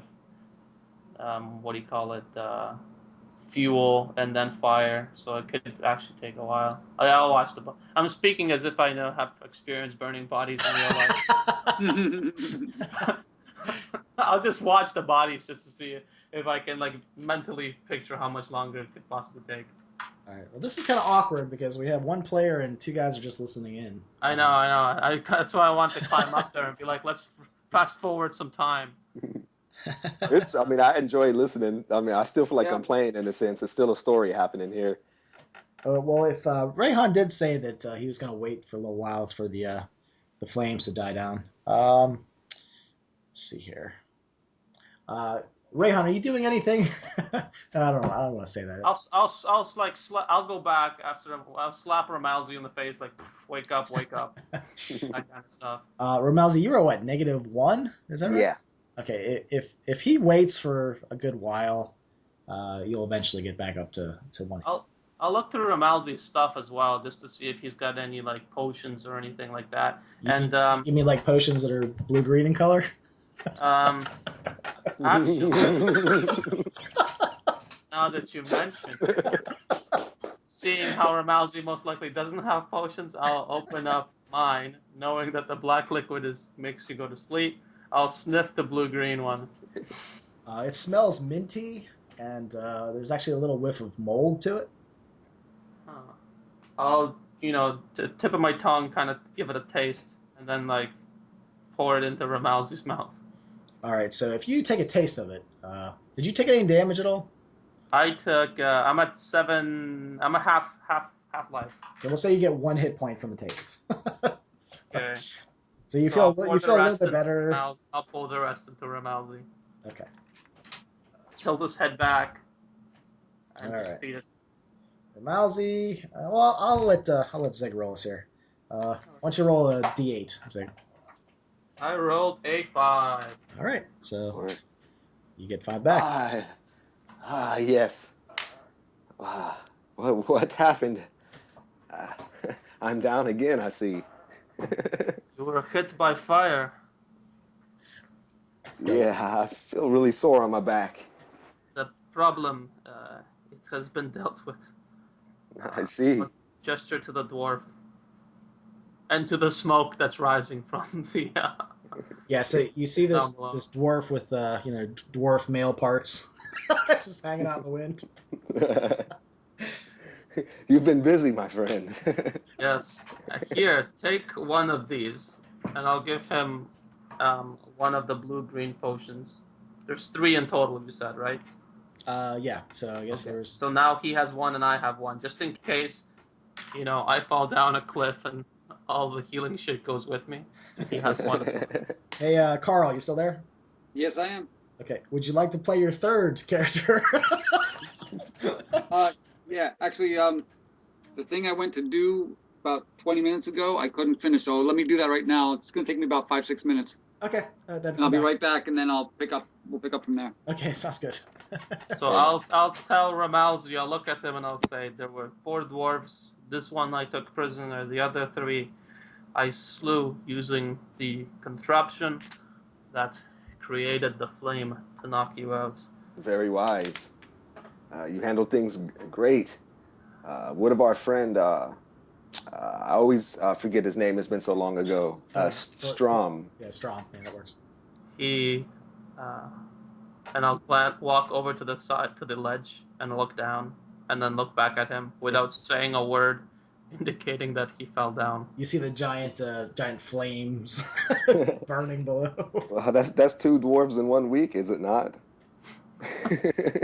Actually, we forgot about Bo. What's Bo that's been right. up to? I guess that's Oh, right. that's right. Okay, yeah. Yeah, this is why I don't usually run NPCs in parties. So I Yeah, totally yeah. Let's say we told Bo to head back to the village to keep an eye on things. Or maybe he just stayed up top while you guys Yeah. were down below. Perfect. Yeah. Makes it easier for us to get these bodies up there. Oh, that's true. Yeah, good call. Bo will look down. You done yet? I think things have just begun, actually. There's a locked gate. As a few of the bodies are still burning, perhaps one of them has a key to open it. One of them must have a key to open it. Otherwise, they would be stuck here without food. But this dwarf told me that there are many more. That the dragon was killed. I actually found these, and I'll open the bag in front of him and pull out one of the larger teeth. Well, he's at the top of the cliff, so He's looking down. He's like basically yelling to you. Yeah. So Oh! Do you need help getting up? Let's get the woman up, and the prisoner. Oh, tie him off. I'll pull him up. Okay. I'll do the tying work. Okay, Tim rolls dice.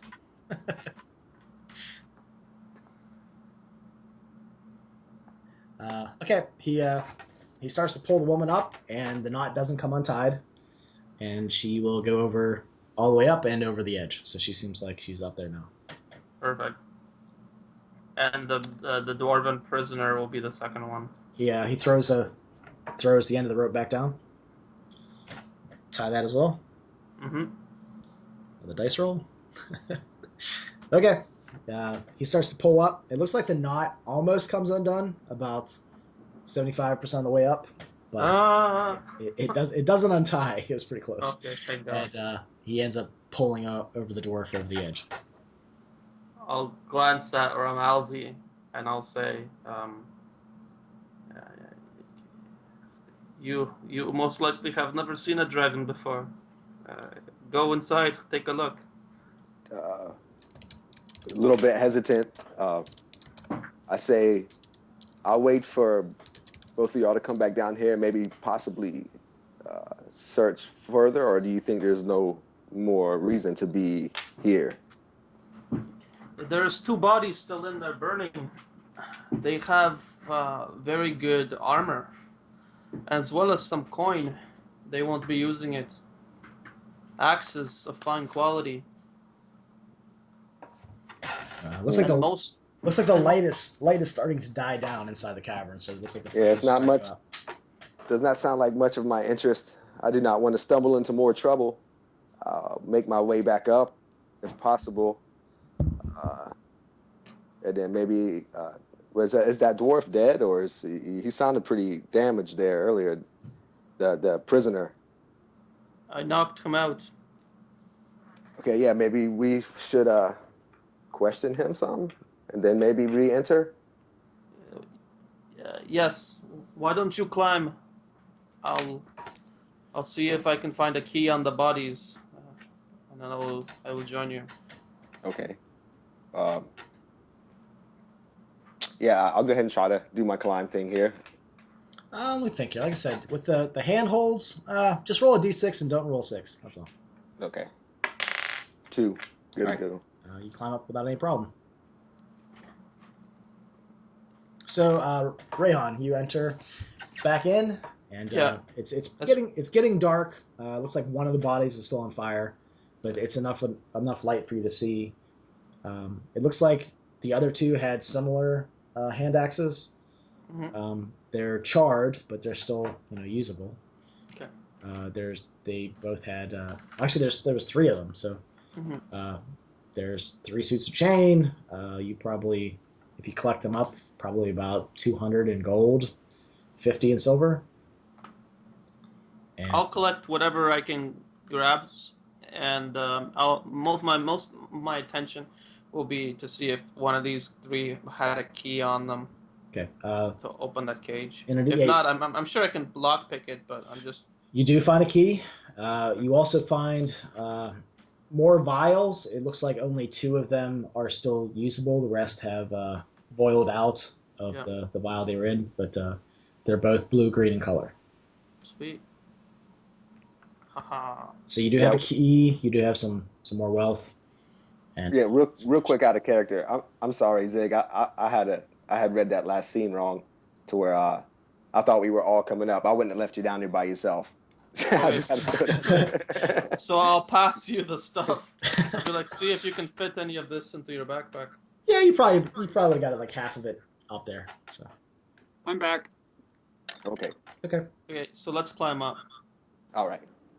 So Rayhan, with all your stuff, same thing. Just roll like a d6. Don't roll a 6. Okay, I rolled a 4, so I'm good. Okay. All right. So with loot, some chainmail, you got a big pile of stuff on the top of the edge, And there's the woman, the dwarf, and Bo, who I totally forgot about. That's hilarious. But yeah. Carl, so you're back, right? Yep. Okay. For your third character, there was that Maha character, if you want to use that one. You know what I was gonna do? I just deleted the background off that dwarf and changed his name and turned him into an elf. How about if I just use those stats? Wait. So or will the saving throws and stuff change? Yeah, it's all a little bit different. Oh, okay. Yeah, I have Maha, who's generated. I don't have anything else though. I'll play him. Okay. We'll say that he'll come into the picture in a little bit. All right, so you guys are standing over this loot and looking around, and we'll just say the same thing with maybe you were traveling with Strom or Thorvald, the dwarf, and you only just caught up. Maybe you told the dwarf that you'd be up in a couple hours. You had to wander around the town a little bit first. Maybe you had to stop at the temple, and as a cleric, and you realized the temple wasn't the same god as you. So now that you've made your way up to the hill. Alrighty. I found the character on the forum. I'm cutting and pasting him. Okay. Okay, so we got a naked chick, a naked dwarf, laying on the ground beside a pile of treasure. We might look worse than the villagers here after a while. But we have proof that the dragon is dead. We have a dwarf here that can tell the tale, and the woman that now knows that there are no spirits. Yes, we accomplished a lot there, my friend. Perhaps is our journey finished? Do you think this is sufficient evidence? I think it's at least a great step towards conclusion. Still not sure what influence the mayor had and why he wanted to keep all this secret, maybe. There might be another level to it, perhaps. I do not know if the mayor is aware of these dwarves. They were using that contraption to create fire. It's unlikely that the mayor scaled down. Well, I say let's take the evidence to the mayor and go from there. I agree. There's a lot of loot to carry, and we still have our friend Temper to bury as well. Yes. All right, we'll say that Maha shows up on the scene at this point. Hey there. You see a 16-year-old kid in monk's robes. Okay. Hello, I remember you. Of course you do. I was following Thorvald. I lost track of him down in the town, but they said he headed this way. I hope you do not follow him towards his final destination. Is he at the tavern again? No, he is on the other side of this cliff, at the bottom. He took the fastest route possible. Oh man, that must be a great tavern. My friend, he fell to his death.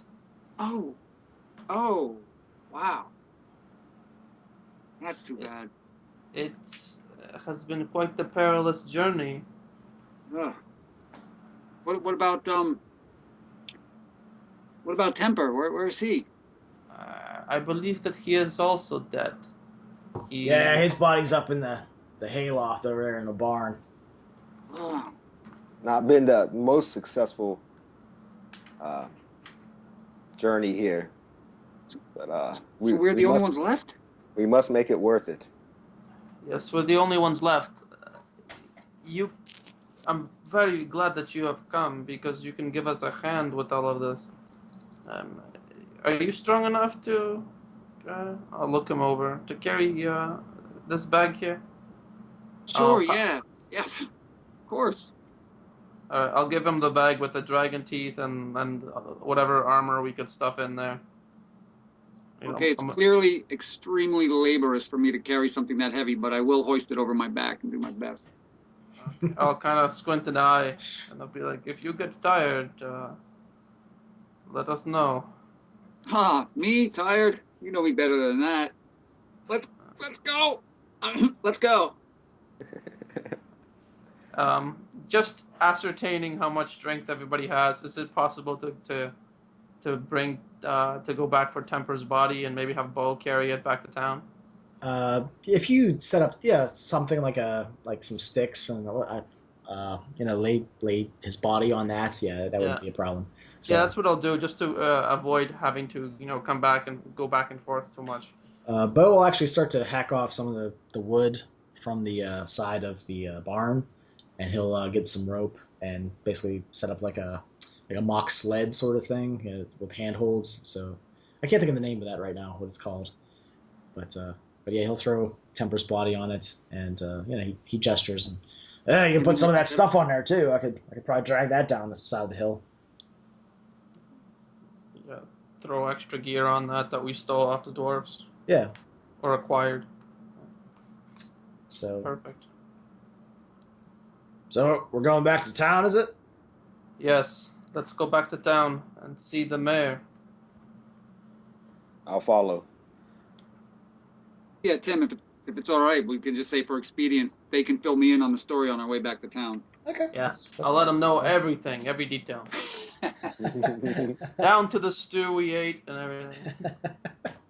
But as we travel past the witch's hut, I'll kind of point towards it, and I'll fill him in on that side detail on how the medic that healed her ended up painting the walls of his establishment with his own blood.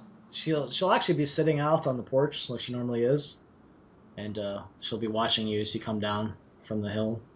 And she stands up whenever she sees the body of Temper in the back. I'll stop and look at her. What happened? He was my rescuer. What happened to him? He was... I'll glance at the rest of the party, unsure whether I should tell her the story. I just nod like, yeah, go ahead. She steps down like one step off her porch. He was attacked by a spirit of an elf. She'll start walking over towards where he's laid. It killed him. I'm sorry to hear that. She starts to put her hands on his chest and on his head. I'll take a step towards her and reach my hand out. I take notice and I say, Rehan, this is basically she's basically another version of my craft. She was seemed to find a connection with our friend here, Temper. Let her touch him. Is it safe for his soul that she does this? I have a feeling that we should trust the moment. His soul is safe with me.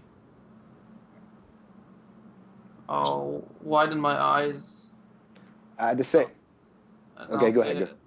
As long as you do not claim it for yourself. He has gods. Okay.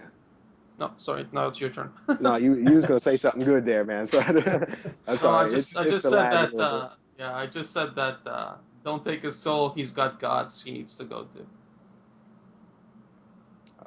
I'm gonna try to sense her intent, if it's malicious or if it's she's just trying to express an emotion of him passing, or if she's interested in what her intent is. How I can see that in a magical sense, since she deals with some of the similarities that I don't. You can tell that she's interested in him. Sensing what he wants. Or if she's just trying to touch him for just a way of letting him pass, like like normal people would do if somewhat of a small just recognition, I guess. Well, you do remember that Temper saved her from the knight. That was pretty obvious that he basically saved her. She seems genuinely concerned. Wait just a moment. You're not one of those sin eaters I've heard about, are you? No, I do not. Oh, all right. Follow those tenets. Okay. Are you blind? Are you all blind? He's not dead. And I say patience to my party. Patience. Listen. He's alive. I feel that she sees the truth. I don't see any reason for her to lie. He is close to death, but not yet there. Maha will kneel beside Temper and feel his head, see if he's cold. He feels cold. He doesn't seem like he's breathing at all. I'll fumble for the blue-green, potion, but I won't administer it. I'll just be kind of like holding it. So the spirit is still in the body, you say? It is lost, wandering in darkness. I believe he can even hear what we're saying at the moment. Temper will help you, okay? Be calm. Be still. That might awaken him. And she points at the potion. But it might not. Would you care to try it? No harm can be done. I'll nod and I'll pass the potion to Ramalzi, seeing how he had the most faith in this woman.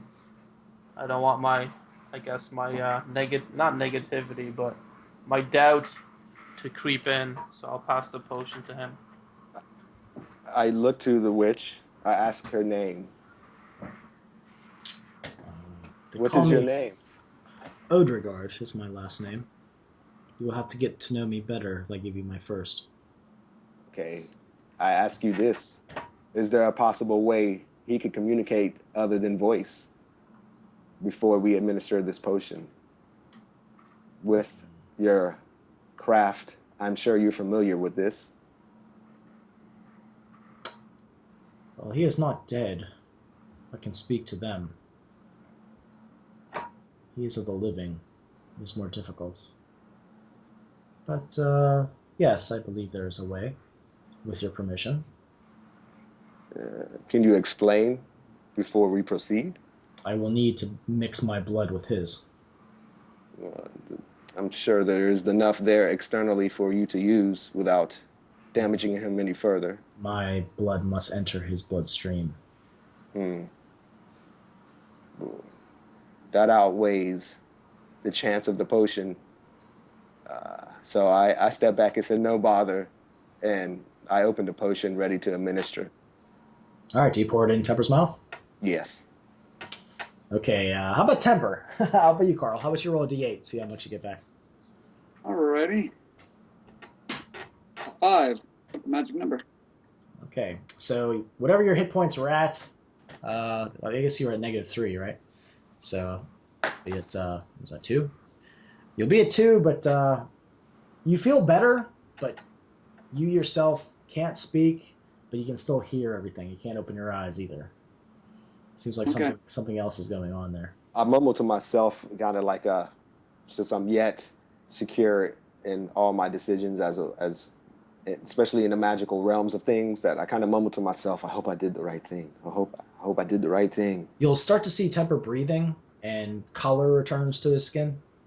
Hey, look! He's alive. You can talk? That was Maha. Yeah. Oh, okay. Sorry. 3 different voices. He is lost in the darkness.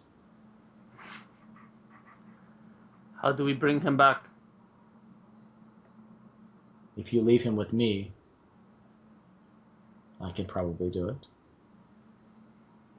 What cost to his soul or any part of his being outside of his physical would this cause? No cost to his soul, but to mine. I owe this one. I sense that you are being real with your words, but I still am unsure. I'll look at the rest of the party and try to get some encouragement on whether to allow this witch to have way with temper here, or should we just let him go naturally? Since I don't know, we kind of put him in a state. We're probably kind of we're floating him in like in the middle here now. Yeah. He's kind of floating, half alive and half dead. So I'll say if you owe your life to him and you aim to bring him back at no cost to him, at no cost to his soul, then yes, bring him back. Take him and bring him back. I already awoken his blade. Now I will awaken him.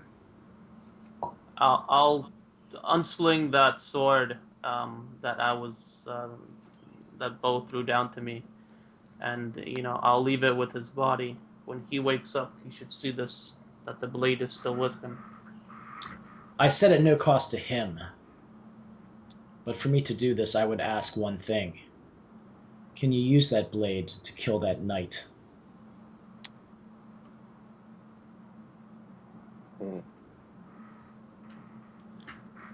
My eyes are just kind of darting around like, what? You want the knight to be slain for what he did to you? Of course. Is this necessary for whatever spell you have in mind to work, or is this a personal grudge that you have? I will do what needs to be done. It is only a favor that I ask.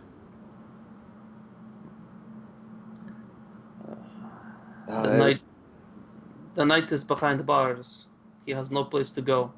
He wallows in his own inability to do anything. It is a fate worse than death. So what you're telling me is he is easy to find and easy to kill. You may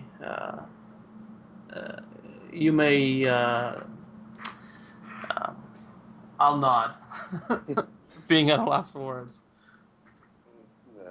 I'll leave that decision to you. Bring him inside. I'll perform the rituals. He should be awakened by this nightfall. Perfect. We bring her inside the creepy hut. What's it look like? There's all kinds of hanging herbs and bones, all kinds of old musty books. It smells of various plants and dried things.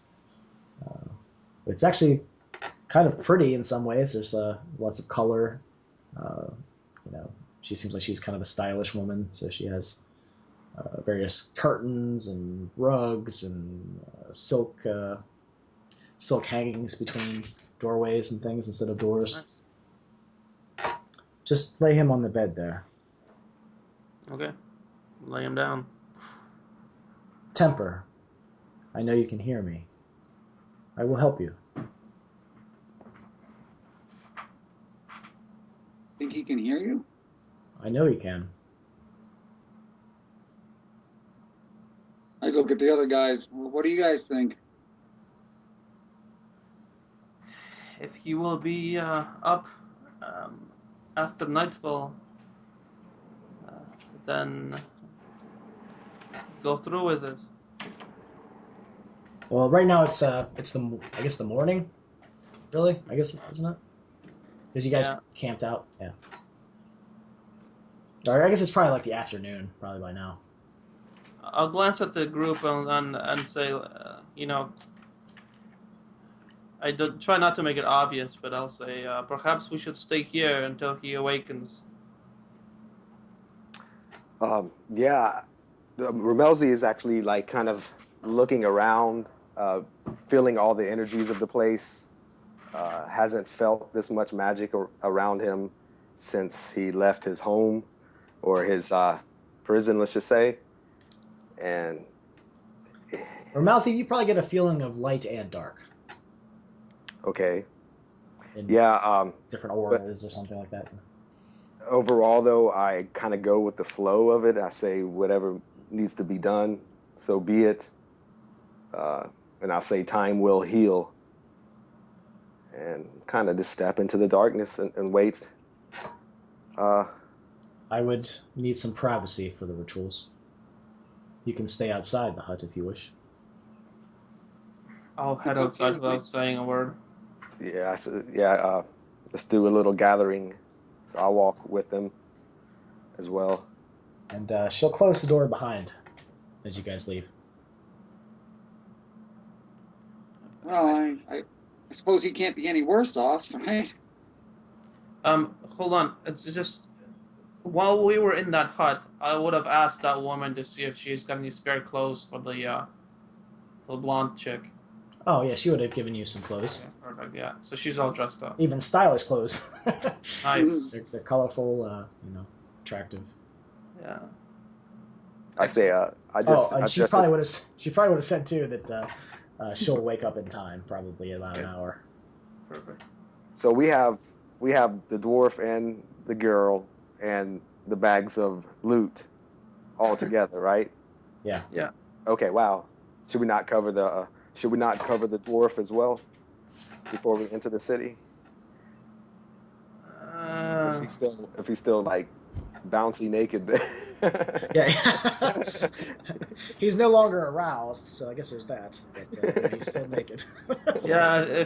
If she has any like leggings or anything like that, or just like a nightgown to throw over top of this guy. She'll throw you in a blanket. There you go. Just not to cause alarm until we get to, I guess, the mayor. I guess that would be. I gesture to the party and say, to the town. Yeah, but isn't that the girl that the mayor thinks he sacrificed to save the town? If we go back into town with her, it's going to cause all kinds of trouble. Yeah. See, we have this dwarf, and we have the dragon teeth. And most likely when she is awake, she will have a story to tell. Also, you have the book, don't you? Yeah, I got the Accord. Yeah, I got the book for the Accord as well. Oh, okay. The Accord is just with the dragon, right? So if the dragon is dead, I feel we have enough evidence to restore the foundation of this town and remove all these false beliefs. Oh, yeah, that makes sense. let us hope that they take to it. They would have no choice. After a while, there would be nothing to kill the sacrifices or the people. Perhaps before we even go to the mayor, perhaps we should just cause a scene and get everyone to come to us and show the teeth and show the evidence and let the people decide. Just in case the mayor is less receptive. Very wise. Yeah, good idea. If you're thinking about a place to do that, town center would probably be the most obvious place.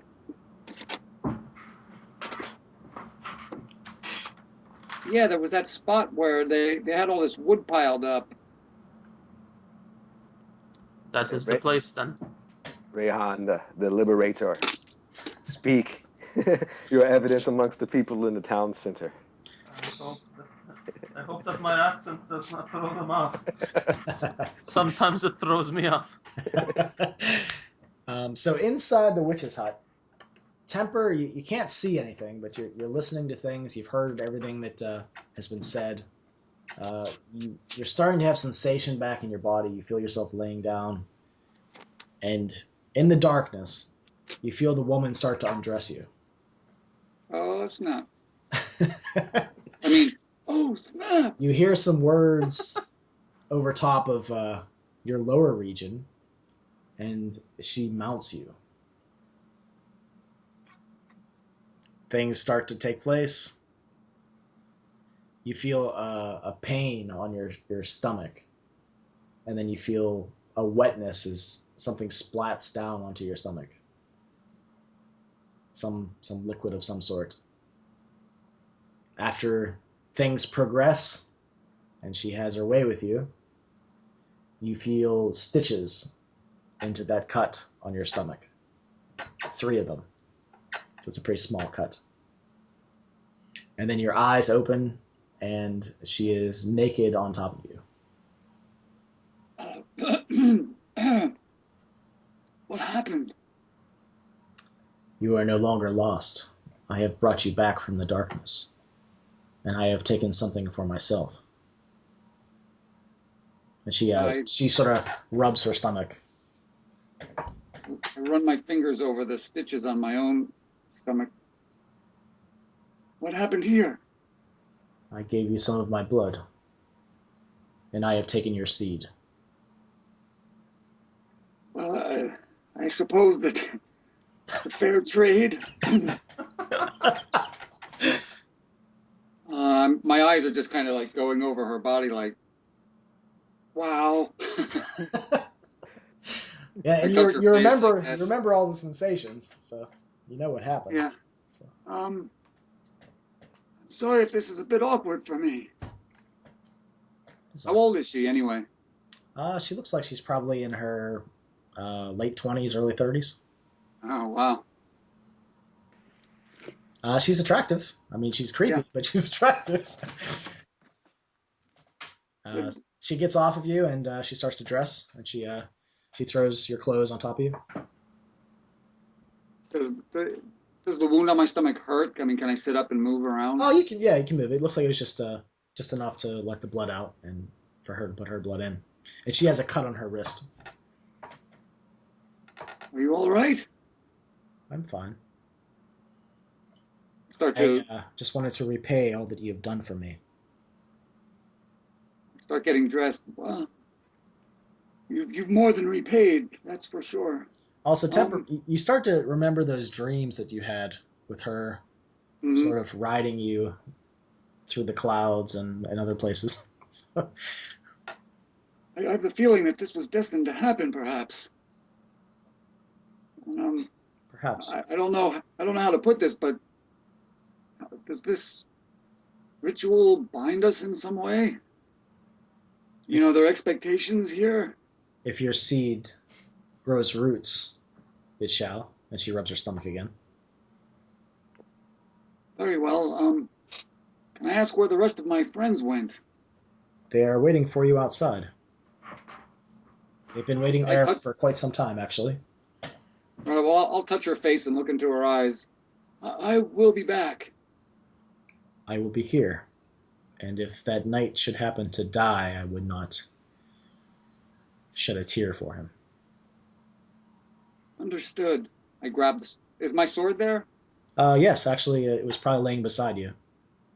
All right, I'll take it, and you'll notice I kind of get lost in thought as I run my hand down the blade a little bit. And then I'll put it over my shoulder, and I'll give her a kiss, a pretty deep kiss, and then I'll leave. As you're leaving, she says, I awoken the blade, and now I have awoken you. Go forth. I'll give her a nod and step outside. All right, so it's been probably a couple hours. She actually seems like she's done it quicker than she told you guys. But he comes out of the hut. He seems like he's awake. I'll clap my hands. What are you waiting for? Let's go. Temper, there you are. So it worked. Oh, my friends. I'll give a big hearty embrace to Ramalzi, pat him on the back. A lot has happened. I hope I made the right decision. I think you did. I have the sense that I could hear what you were saying. It's kind of like a dream right now, though. Wow. Yes, I took a chance. We were going to get rid of your body and possibly not seeing you again. So this is great. We have great news about our journey here. Lost a lot, but gained a lot as well. It's good to have you back. Bill punches you in the stomach. You too. I punch him in the jaw. Not hard. I grab Rayhan by the arm. Yeah. Oh, Rayhan, I owe you a lot. think your heroics are responsible for us getting this far. You would have done the same if the shoe was Perhaps, on the other foot. Perhaps, but not with such panache and skill as you, I don't think. I'll just grin at him. It is good to have you back.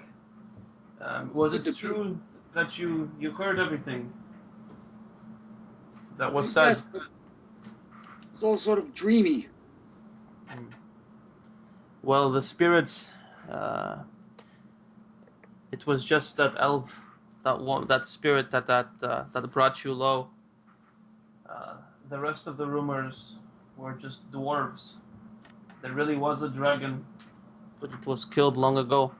But these dwarves who took its place imitated it. They had this contraption, you see, and I'll show them the teeth. The dragon is dead. We have evidence of it. That woman, the villagers wanted to sacrifice. She will most likely. Is that woman awake at this point? I guess she probably would be. Yeah. She's probably a little disoriented, groggy, and she wonders why she isn't dead. She can give word to the fact that it was dwarves that took her, and this dwarf here, he is one of them. He can collaborate. Well, I pull out an extra apple I got at the beginning of the game and hand it to the girl and say, "Eat." Oh, thank you. I just realized something. I'm alive and now my husband is dead. He died in the games. It's part of the ritual. His head came off. I am once again single. I look at Ramalzi like, is she hitting on you? I have no place in my heart for those types of feelings, but I would say you have a second chance on life. You should be grateful. Your leaders have been leading you to a false death, false belief, and we have what we need to free you and your villagers from this continuation of unnecessary death. You've saved my life from a lie. I thank you. It is. You thank us by collaborating the story. I will tell them what happened.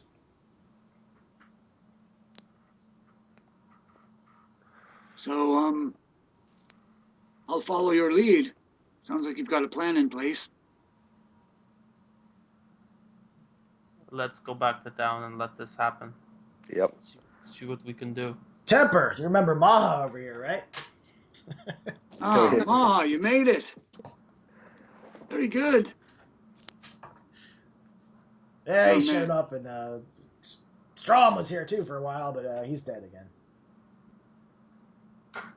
You know, remember the first 2 times he died? Yeah, he's dead the 3rd time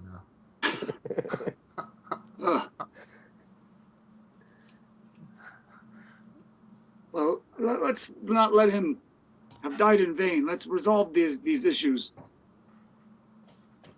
All right, to the village. Dang. So you guys are pretty close to the town, actually, if you're by the witch's hut. So you start to walk in, and you're dragging this, the wood behind you, and stuff's piled up on it. They see like bones sticking out of your backpack, and the townsfolk are sort of looking at you as you're walking down the street. Are you like shouting, or are you just walking to town center before you do stuff? I'm following their lead. I say we shout as we go. I'll be shouting out for people to come out of their homes and follow us. Come one, come all. See the teeth of the dragon. Information. Peoples, follow us. Great information. Liberation. Good days. We have news. People look confused and kind of intrigued by what you're saying and how you're proceeding to the center of town. So a crowd starts to gather. You'll see some people run off to perhaps tell some other people. Yeah, we're pushing a dwarf forward. I'll bang a rock against the blade of my sword, kind of like one of those dinner bells, like clang, clang, clang, clang, clang. Okay. So yeah, by the time you reach the town center, it's a small town. News has traveled. Some of the important people are out there. The assistant constable is there. The mayor looks like he's showed up. Some other people. The order of women who likes to keep things standard and traditional and so forth. All the matrons are out there standing in a group. All the businessmen, it seemed like, are there. And the mayor, he kind of looks at you guys, but he isn't saying anything. He's just sort of just staring at you. I say, I'm going to do something interesting here. I say, we bring you knowledge, which we call light, to free everybody here from the past ways of forceful death. And I cast light to get everybody's attention, and I say I'll cast it on my staff, I guess, or my walking stick. Okay, roll just a to d20. get everybody to oh yeah. Even on light. Even man, on don't roll a 1, man. It's a cantrip, man. Come on now. Ooh, 7. Okay, you're fine. Yep. So yeah, just to get everybody's to be at awe, and like something higher than them is talking now with great information. Okay, you'll see the priest kind of look kind of angry when you start to chant and cast something in the center of town. Maybe some of the other people as well, but when that goes off, you have some sparkly light. Does anybody else speak up? I'll wait till it's my turn to divulge the information, but I'll make sure that the dwarf is in front of me and that woman is within arm's reach. Okay, yeah, the dwarf has probably woke up at this point, so. Yeah, so I'll look around at the people, and I'll drop the bag with the teeth and all that, and I'll lift up from that bag. I'll open it and pull out that book where that has the accord in it, and I'll say,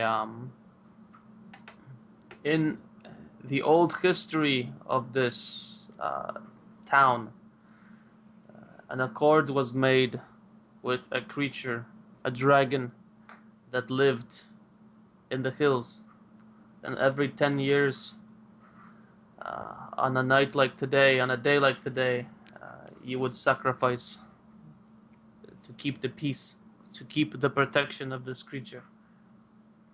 I tell you now that this creature is dead, and I'll reach into the bag, and I'll lift up one of the larger teeth and one of the smaller ones and just hold it in front of me. And I'll take a few steps towards the crowd just to show them from close up. You'll hear some shocked, This voices. Creature has been dead for many years, most likely generations. I creep in real quick and just shout in between his sentences. We clear you of false dark magic and represent a light of magic in a way to restore people's belief. This is positive. And I'll go back. That you can resume, Rayhan. Every 10 years you have been giving women to something that is dead. But clever dwarves, and I'll point to the dwarf, have taken up residence in that cave. Perhaps they have killed the dragon, and they take the gifts that you give them. They are not spirits. Blasphemy! Blasphemers! You speak against the spirits, says the priest. He steps forward. He picks up a rock and hurls it at Rayhan's head. Oh no! Given the opportunity, of course, I would step in between Rayhan and the rock, but that's up to you. Okay, yeah, if you want to step in the way, that's fine. I want to just swat it away with my hand, and if successful, stride forward and punch him in the face. Okay. That's how temper does. I scream, patience. We have evidence. We have the spirit of truth. Oh, wow. Okay, so instead of blocking with your hand, you actually get cracked right in the face with a rock. You only take 2, though. But it hits you right in the forehead. But I'm imagining you go up and exchange blows right then and there. So why don't you make an attack against the priest? Just crack him one. Shut up! I rolled 15 altogether. Okay. 16, 13 plus 3, 16. Are you using your Nice. hand? You're not using your sword, right? No, I'm just punching him and trying to Okay. shut him up. All right. Why don't you roll like a d6? Tell me what you get. Add strength if you have any. Oh, I rolled a 6. Oh, Kill him. it's a TKO. All right. So you blast the priest right in the face. You hear like this gruesome kind of noise. The priest crumples, and he's still alive, but he's bad off. And Just turn back to Rayhan. Continue. yeah. What? What's the meaning of this? Says the I'll mayor. say you have been duped. Your priest has been duped. Surely at one time, this creature, this dragon, surely at one time this accord meant something. Surely it was necessary to keep this village, this town alive, but it is no longer necessary. The dwarves, they use you. And I'll get closer to the dwarf and I'll look at him and I'll say, tell him what you told me. Tell this people about what dwells beneath that stone, beneath that rock, in that cave of fire. We are Tell your them the spirits. We are your spirits. You've been sacrificing your daughters to us for years.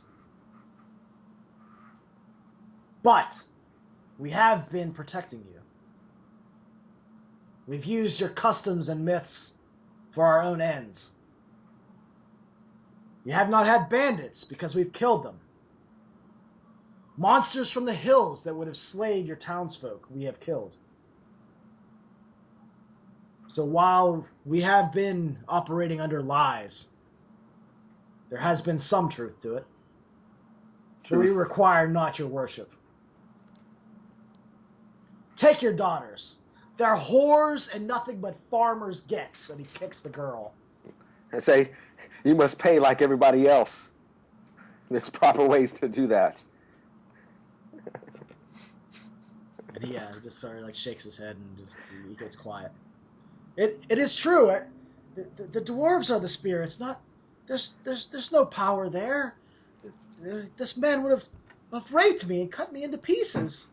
I was tied to a pole and he made me drink this foul liquid that put me asleep. Listen to all they say. I'll glance at the dwarf, seeing kind of giving him a nod that he was so forthcoming, and I'll glance towards where the mayor is. If I can see the mayor through the crowd, I'll say, perhaps now is the time for a new accord. If these dwarves give you protection, and if you need that protection, a new deal must be struck. The mayor sort of strides forward and I'll say, as the dwarf has said, there is no need for sacrifice, nor is there a need for this violence, this ceremony where you kill each other. Leave that in the past. And I'll look to the mayor, giving him his proper respect.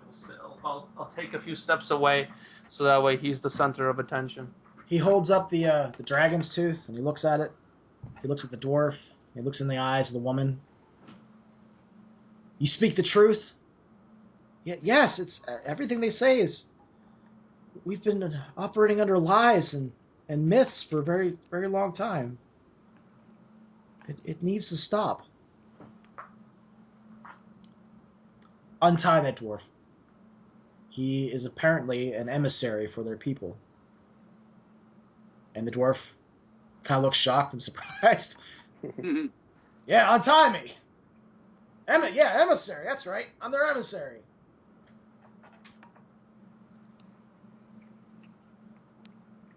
What do you think? Well, listen to the mayor, I suppose. Right. I'll untie him. Okay, this is where I need to take a break, guys. Wes actually woke up. Okay. So feel free to talk in character. There's lots of people that are still going to listen, so I just won't be able to do the NPC voices. I'll be right back. All right.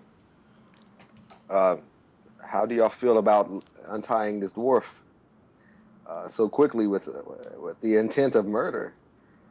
It was, that's what I would think. That it'd be not a great idea. But You think they're gonna kill the dwarf? I think they want to. It would seem like they would want to keep him restrained if that was the case. I see what you're saying, though. I think they're gonna make a deal with him. Mayor must be working with this dwarf. He wants him untied. That's what I was suspecting, but I see both points. You cannot restrain a new partner in survival, and also at the same time, it's hard to trust him after his deeds. So, how would he work? How would these how would the dwarves and these people work together without his freedom? Yeah.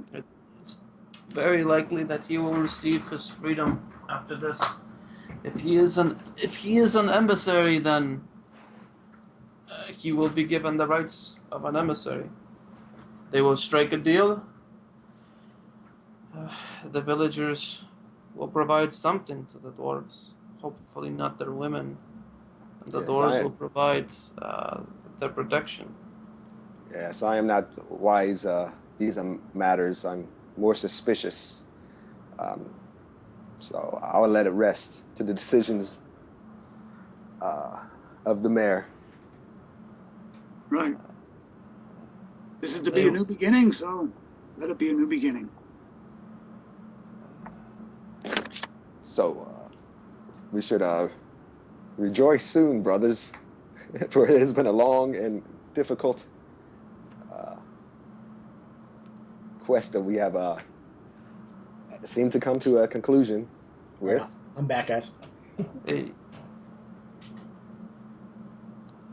Yeah, so basically we said we undid his ropes, and then we started talking about if it's a good idea to let this dwarf go free. I think, or not go free, but for him to say his piece. I think we came to the agreement that we're gonna let this play out. The mayor will reach out his hand and shake the hand of the dwarf, and the dwarf looks a little unsure of himself, but he shakes it back. The mayor says, "It sounds like there is much to talk about. There is change in the air, which makes me nervous," but he kind of looks around at all the townsfolk. "Sometimes changes are needed. Sometimes things come forth that we did not expect. I know that your faith may be shaken, at least in the spirits, but the all is with us ever and anon, and we shall cling to his shining light. Emissary, come with me." And the mayor starts taking the dwarf back to his place. All right. The townsfolk are kind of like they're not really like they were shocked and scared a little bit maybe. Now they're just sort of standing around, and it's actually kind of strangely quiet.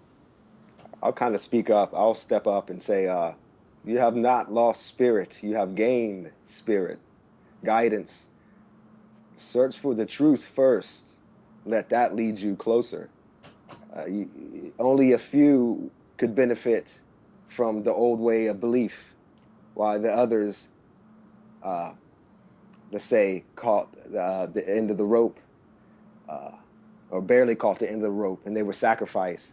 In a new way of belief, in a new spirit of light and truth, all people will benefit, not just a few.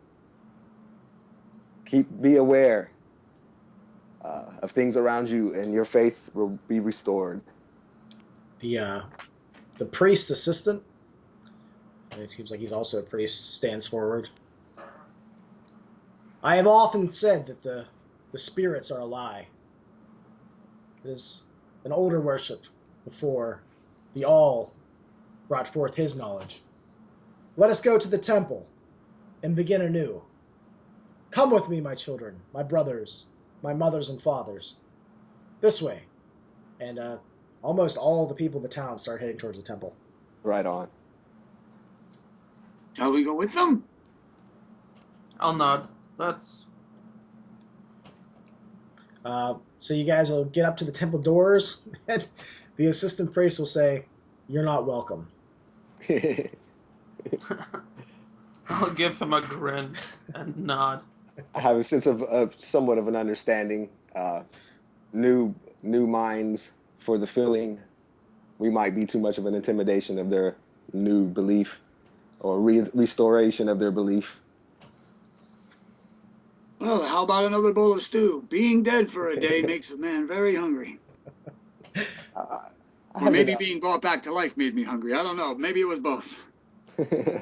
Agreed. Yes, I would try to. Haven't had much reason to celebrate in my past. I might try some of this weird concoctions, these drinks they serve here in these cities. Make you a little weird, I think they say.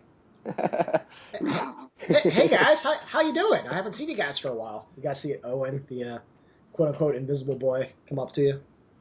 Ah, Owen. Yeah. I got abducted.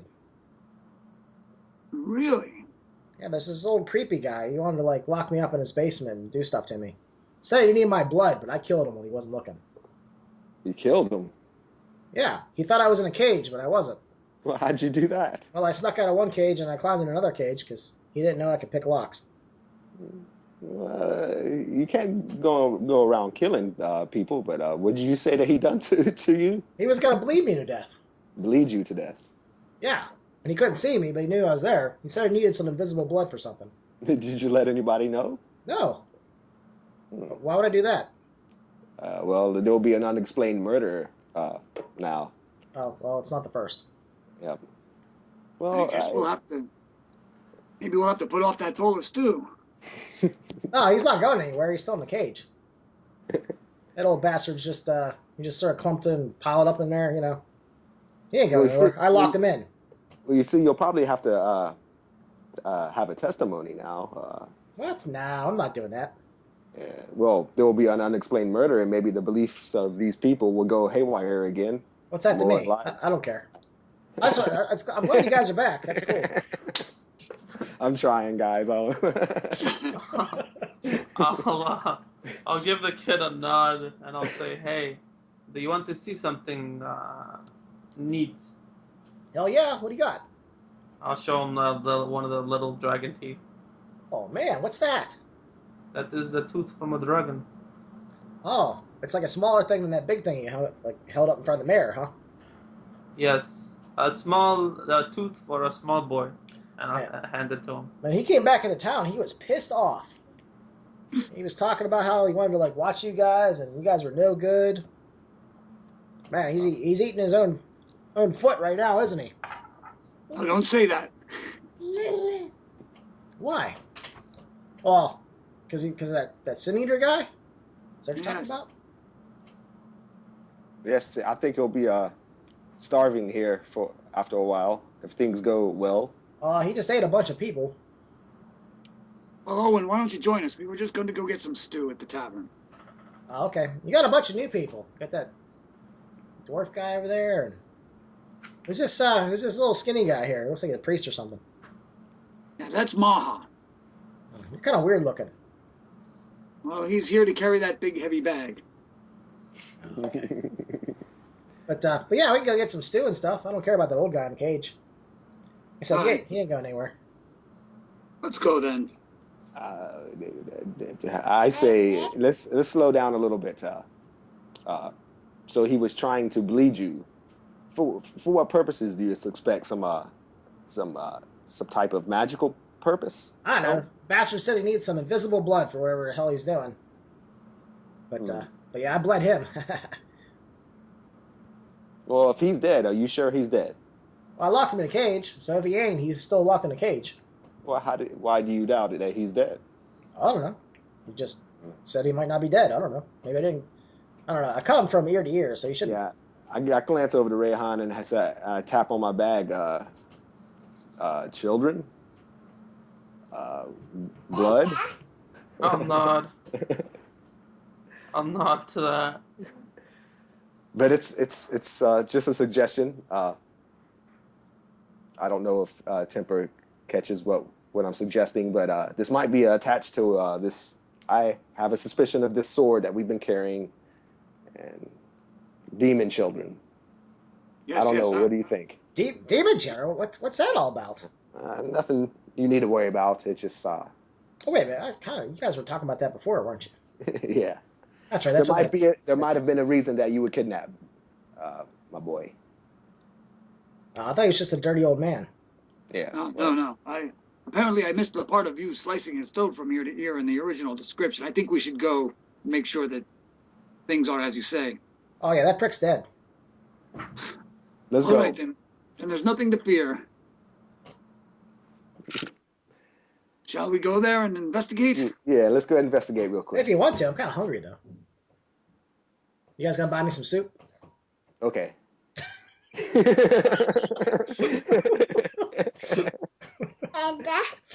All right, soup it is then. That's cool. Afterward, young man, afterward. Yeah, whatever. It's this way. All right, let's go. So I guess we're off to investigate this man in the cage here, supposedly dead man. Well, Owen's going to buy some soup.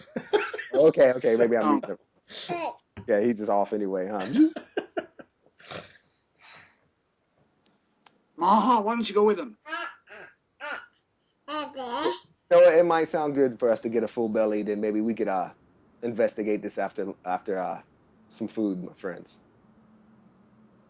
Since the body's probably not going anywhere anytime soon, the priest is caught up with his new followers. The mayor is dealing with the new partnership with the dwarves. I think we would have enough time to eat. Rayhan, what do you think? I am in agreement. Very well then, stew it is. So we head off to the tavern. All right, that's actually probably a good place to end. Yeah. Wes is I away. I wasn't sure which way we should have went at for that moment, so I was trying to push the envelope on both directions. It doesn't matter, whatever. But yeah, it's probably a good place to break. You guys will just start off at the tavern. You guys have any final thoughts on today? Today was a little bit different, as Wes is saying. Hey, No, that Wes. was cool. Very interesting. Yeah. The dwarven part surprised me. I was like, oh my god, I hope it's not a dragon. Yeah, I did not expect it to turn around at that point. From that point on, that was good. That was awesome. Yeah, the dwarves are the spirits. That's actually per the module, so I thought that was kind of cool. Yeah, nice. Some Oompa Loompas. Yeah, some of the people who've been listening in have commented that they actually have some of the modules, and they're like, "Wow, Tim, you've had a lot of weird things here and there." They're like, "I bought the module, and it's not the same as when you're running it." So, well, that's what I always do with modules. I kind of make them my own, you know. Yeah. So. Yeah, Modules modules always kind of fall apart once the party gets in there and the players start doing. You never know what's going to happen. Yeah, Wes, tell him. Yeah, he's actually in a fairly good mood. Yeah. I was surprised he slept that long. That was a long time for him. Yeah, I was just going to say, he must have been asleep most of the time. Yeah, he was. So I was going to say what I liked about today too is like I couldn't tell you what was going to happen. I mean, the other games I felt a little sense of future. Today it was completely real time. Like every moment was like that moment, and nothing after that in my thinking. So that was fun. I love that. I love when that happens. So Yeah. being Where it's like I guess. Yeah, it's where I'm not really caught up with the whole realm of what we're dealing with, and it's just like how you interact in each moment. That's where my thing comes alive. I'm like, hey, yeah, I'm feeling the mojo. But that's it. That's cool. I felt a little schizophrenic. Hey, that's kind of normally my personality, so it fit right. Well, Temper, Carl got to play. Well, I guess he got to play. How many characters today? 3. Yeah. Yeah. 3 characters. I only killed one. 2 in the span of like 30 minutes. When you said I'm gonna hold on to the edge with my hands, I'm like, oh boy, this probably is gonna end well. Yeah, I laughed right at that point. I was like, all right, this is epic right here. I pictured him like throwing over the side, barely holding on. Are you talking again, Wes? Huh?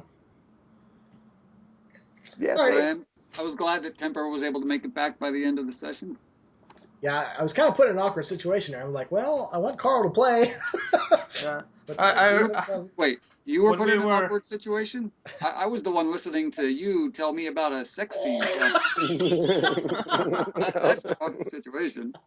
when we were making our way back to the village, I made sure that I was like, when we walk by the witch's hut, which, that was my almost like a GM way of like, if Temper's coming back, this is where he would come back. Yeah, probably The so. witch's hut. that was cool. The hut itself was calling me. I think it was calling all of us. It's like, why not? We're on the way back. Let's check it out. Anyway, that's cool though. Cool scene.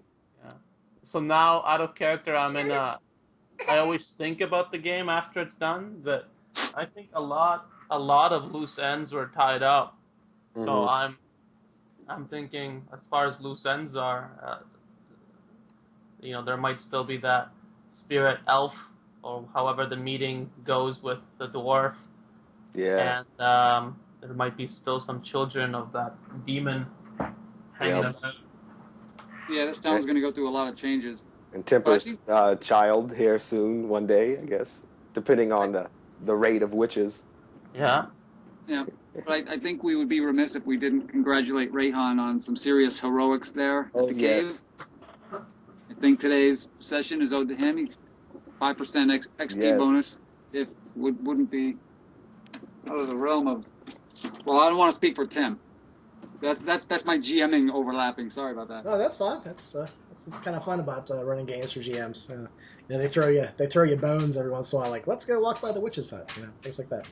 Yeah, I feel like Graham was that leader that didn't call himself a leader. It was just kind of his ability and kind of put himself there without trying to be. Well, he kind of had to be. He was the last one standing at one point. Yeah. Through the whole game, in a sense, I felt like, it was just like naturally started leading instead of saying, "Hey, you're a leader," and go for it. I totally forgot about Bo too. That was hilarious.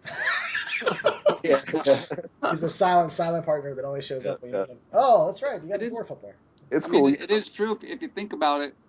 Rommel Z and Temper are much more outspoken, but it always turns out at the end of a given scene, we always say, "Yeah, I look at Rayhan and say, what do you think?" Yeah, yep. Like, I was like, man, I need some encouragement, y'all. Yeah. He brings down the gavel and says, "Here's my judgment, punk." Yep. So, it's a good dynamic, I think. Yeah. It is. It really is. It's fun. It worked out better than I thought. I thought Wes was going to be awake the whole time. So, but it worked out pretty good. So as far as when we next play, I guess I don't think the neighbor's going to be able to watch them for a long time, but we can try to do this maybe even next week if you guys are up for that. Yep. Yeah, Go ahead. you always give the little guy some of that sleeping potion that the girl had. Black potion. Here, Wes, you want some black liquid? I mean, she doesn't seem any worse for wear. I'll give him some milk. Maybe that'll help. All right, guys. Well, I'm going to sign off. I guess I'll see you in the next session. Yeah. It's definitely fun, Carl. Sounds And good. on YouTube and Facebook. So. All right. See you guys. See ya.